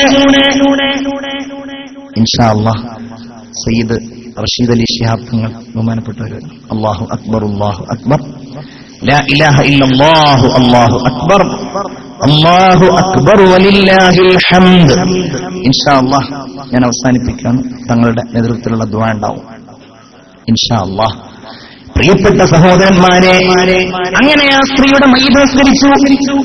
നമ്മുടെ നാട്ടിലൂടെ അമ്പലങ്ങൾക്ക് മുമ്പിലൂടെ, നാട്ടിലുള്ള ഊടുവഴികൾക്കിടയിലൂടെ. എന്നാൽ ഈ സ്ത്രീയുടെ മയ്യിത്തുമായിട്ട് ഞങ്ങൾ പോകുന്നത് റസൂലുള്ളാഹിയുടെ റൗളയുടെ മുമ്പിലൂടെയാണ്. ഒരേ റൗള ശരീഫിന്റെ മുമ്പിലൂടെ, തിരുനബിയുടെ റൗളയുടെ മുമ്പിലൂടെ. എങ്ങോട്ടാ പോകുന്നതെന്നറിയോ? വിശുദ്ധമായി ജന്നത്തുൽ ബഖീഇലേക്കാ. ആരാ ജന്നത്തുൽ ബഖീഇലുള്ളത്? ഫാത്തിമ ബീവി എവിടെയാ ഉള്ളത്? നമ്മുടെ സയ്യിദുമാരുടെ പ്രിയപ്പെട്ട വല്യമ്മയായ ഫാത്തിമ ബീവി എവിടെയാണുള്ളത്? ആയിഷ ബീവി എവിടെയാണുള്ളത്? ഹഫ്സ ബീവി എവിടെയാണുള്ളത്? റസൂലുള്ളാഹിയുടെ ഭാര്യമാരെവിടെയാണുള്ളത്? മക്കൾ എവിടെയാണുള്ളത്? പ്രിയപ്പെട്ട ഇബ്രാഹിം എന്ന കുഞ്ഞടക്കം എവിടെയാവുള്ളത്? ഉസ്മാൻ ഇബ്നു അഫ്ഫാൻ എവിടെയാവുള്ളത്? 10,000-കണക്കിന് സ്വഹാബികളുള്ള ജന്നത്തുൽ ബഖീഇൽ കൊണ്ടുപോയിട്ട് ഞങ്ങൾ മറമാടി. അൽഹംദുലില്ലാഹ്, മയ്യിത്ത് കട്ടിൽ പിടിക്കാൻ നോക്കുമ്പോ ഞങ്ങൾക്ക് കിട്ടിയില്ല. ഒരു ഇറാനി, ഒരു കറുത്ത് തടിച്ച് വലിയ ആരോഗ്യമുള്ള ഒരു സുഡാനി, ഇവർ രണ്ടുപേരും കൂടെ ആ മയ്യിത്തുമായി തോടുകയാണ്. ഞങ്ങൾക്ക് മയ്യിത്ത് പിടിക്കാൻ കിട്ടിയില്ല. ആ മയ്യിത്ത് അടക്കം ചെയ്ത് ദുആ ചെയ്ത് ഞങ്ങൾ തിരിച്ചു പോരുമ്പോ ഞങ്ങൾ പരസ്പരം പറഞ്ഞു, അല്ലാഹ്, ഈ സൗഭാഗ്യവതിയായ മദീന നിവാസിയായ സ്ത്രീ ഏതാണ്? ഏതാണ് ഈ പെണ്ണ്? ഈ പെണ്ണ് ഏതെങ്കിലും സമ്പന്ന തറവാട്ടിൽ പിറന്ന പെണ്ണല്ല. മക്കൾക്ക് പണമുണ്ടായി, ഇനി ഉമ്മ പോയിട്ടെന്ന് ഉമ്ര ചെയ്തോളൂ, ഹജ്ജ് ചെയ്തോളൂ, അതിനല്ല. ഈ സ്ത്രീക്ക് മക്കളില്ല, ഈ സ്ത്രീക്ക് ഭർത്താവില്ല. കണ്ണൂർ ജില്ലയിലെ സമ്പന്നനായ ഒരു വ്യക്തിയുടെ വീട്ടില് വർഷങ്ങളോളം അടുക്കളയിലെ പണി ചെയ്തിട്ട് ആ സ്ത്രീയോട് ഈ ചെറുപ്പക്കാരൻ ചോദിച്ചു, നിങ്ങൾക്ക് ഞാൻ വല്ലതും ചെയ്തു തരേണ്ടതായിട്ടുണ്ടോ? ആ സ്ത്രീ പറഞ്ഞത്, എനിക്കൊരു 3 സെന്റ് ഭൂമി വേണം, എനിക്കൊരു വീട് വേണമെന്നല്ല, എനിക്ക് അല്ലാഹുവിന്റെ റസൂലിന്റെ അടുക്കൽ നിന്ന് പോകണം, എനിക്ക് വിശുദ്ധമായ മദീനയിൽ നിന്ന് പോകണം. അല്ലാഹു തആല ആ സ്ത്രീയുടെ ദുആ സ്വീകരിച്ചിട്ടുണ്ടാകും. നാട്ടിൽ നിന്ന് മരിച്ച മയ്യിത്ത് കുളിപ്പിക്കാനാരാ? നാട്ടിൽ നിന്ന് മരിച്ച മയ്യിത്ത് കട്ടിൽ പിടിക്കാനാരാ? നാട്ടിൽ നിന്ന് മരിച്ച ഇമാമ് നിൽക്കാനാരാ? അല്ലാഹു ഇറാനിൽ നിന്നാളെ കൊടുത്തു, അല്ലാഹു സുഡാനിൽ നിന്നാളെ കൊടുത്തു.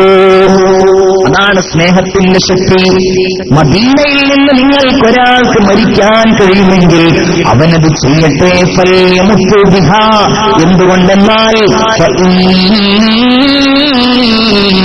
അശ്ഫഉ ലിമൻ യമൂതു ഫീഹാ. മദീനയിൽ നിന്ന് മരിക്കുന്ന ഒരാൾക്ക് ഞാൻ ശുപാർശ ചെയ്യുമെന്ന് ശഫീഉനാ റസൂലുള്ളാഹി സ്വല്ലല്ലാഹു അലൈഹി വസല്ലം. അല്ലാഹുവേ, ഞങ്ങൾ പറഞ്ഞത് നീ സ്വീകരിക്കണേ റബ്ബേ. ആമീൻ പറയുന്ന കൈയർത്തി പിടിച്ച്, ഈ പറഞ്ഞത് നീ സ്വീകരിക്കണേ അല്ലാഹ്, കേട്ടത് നീ സ്വീകരിക്കണേ അല്ലാഹ്. റബ്ബേ, ഒരുപാട് സങ്കടങ്ങളോടെയാണ് ഞങ്ങൾ ഇവിടെ ഇരിക്കുന്നത്.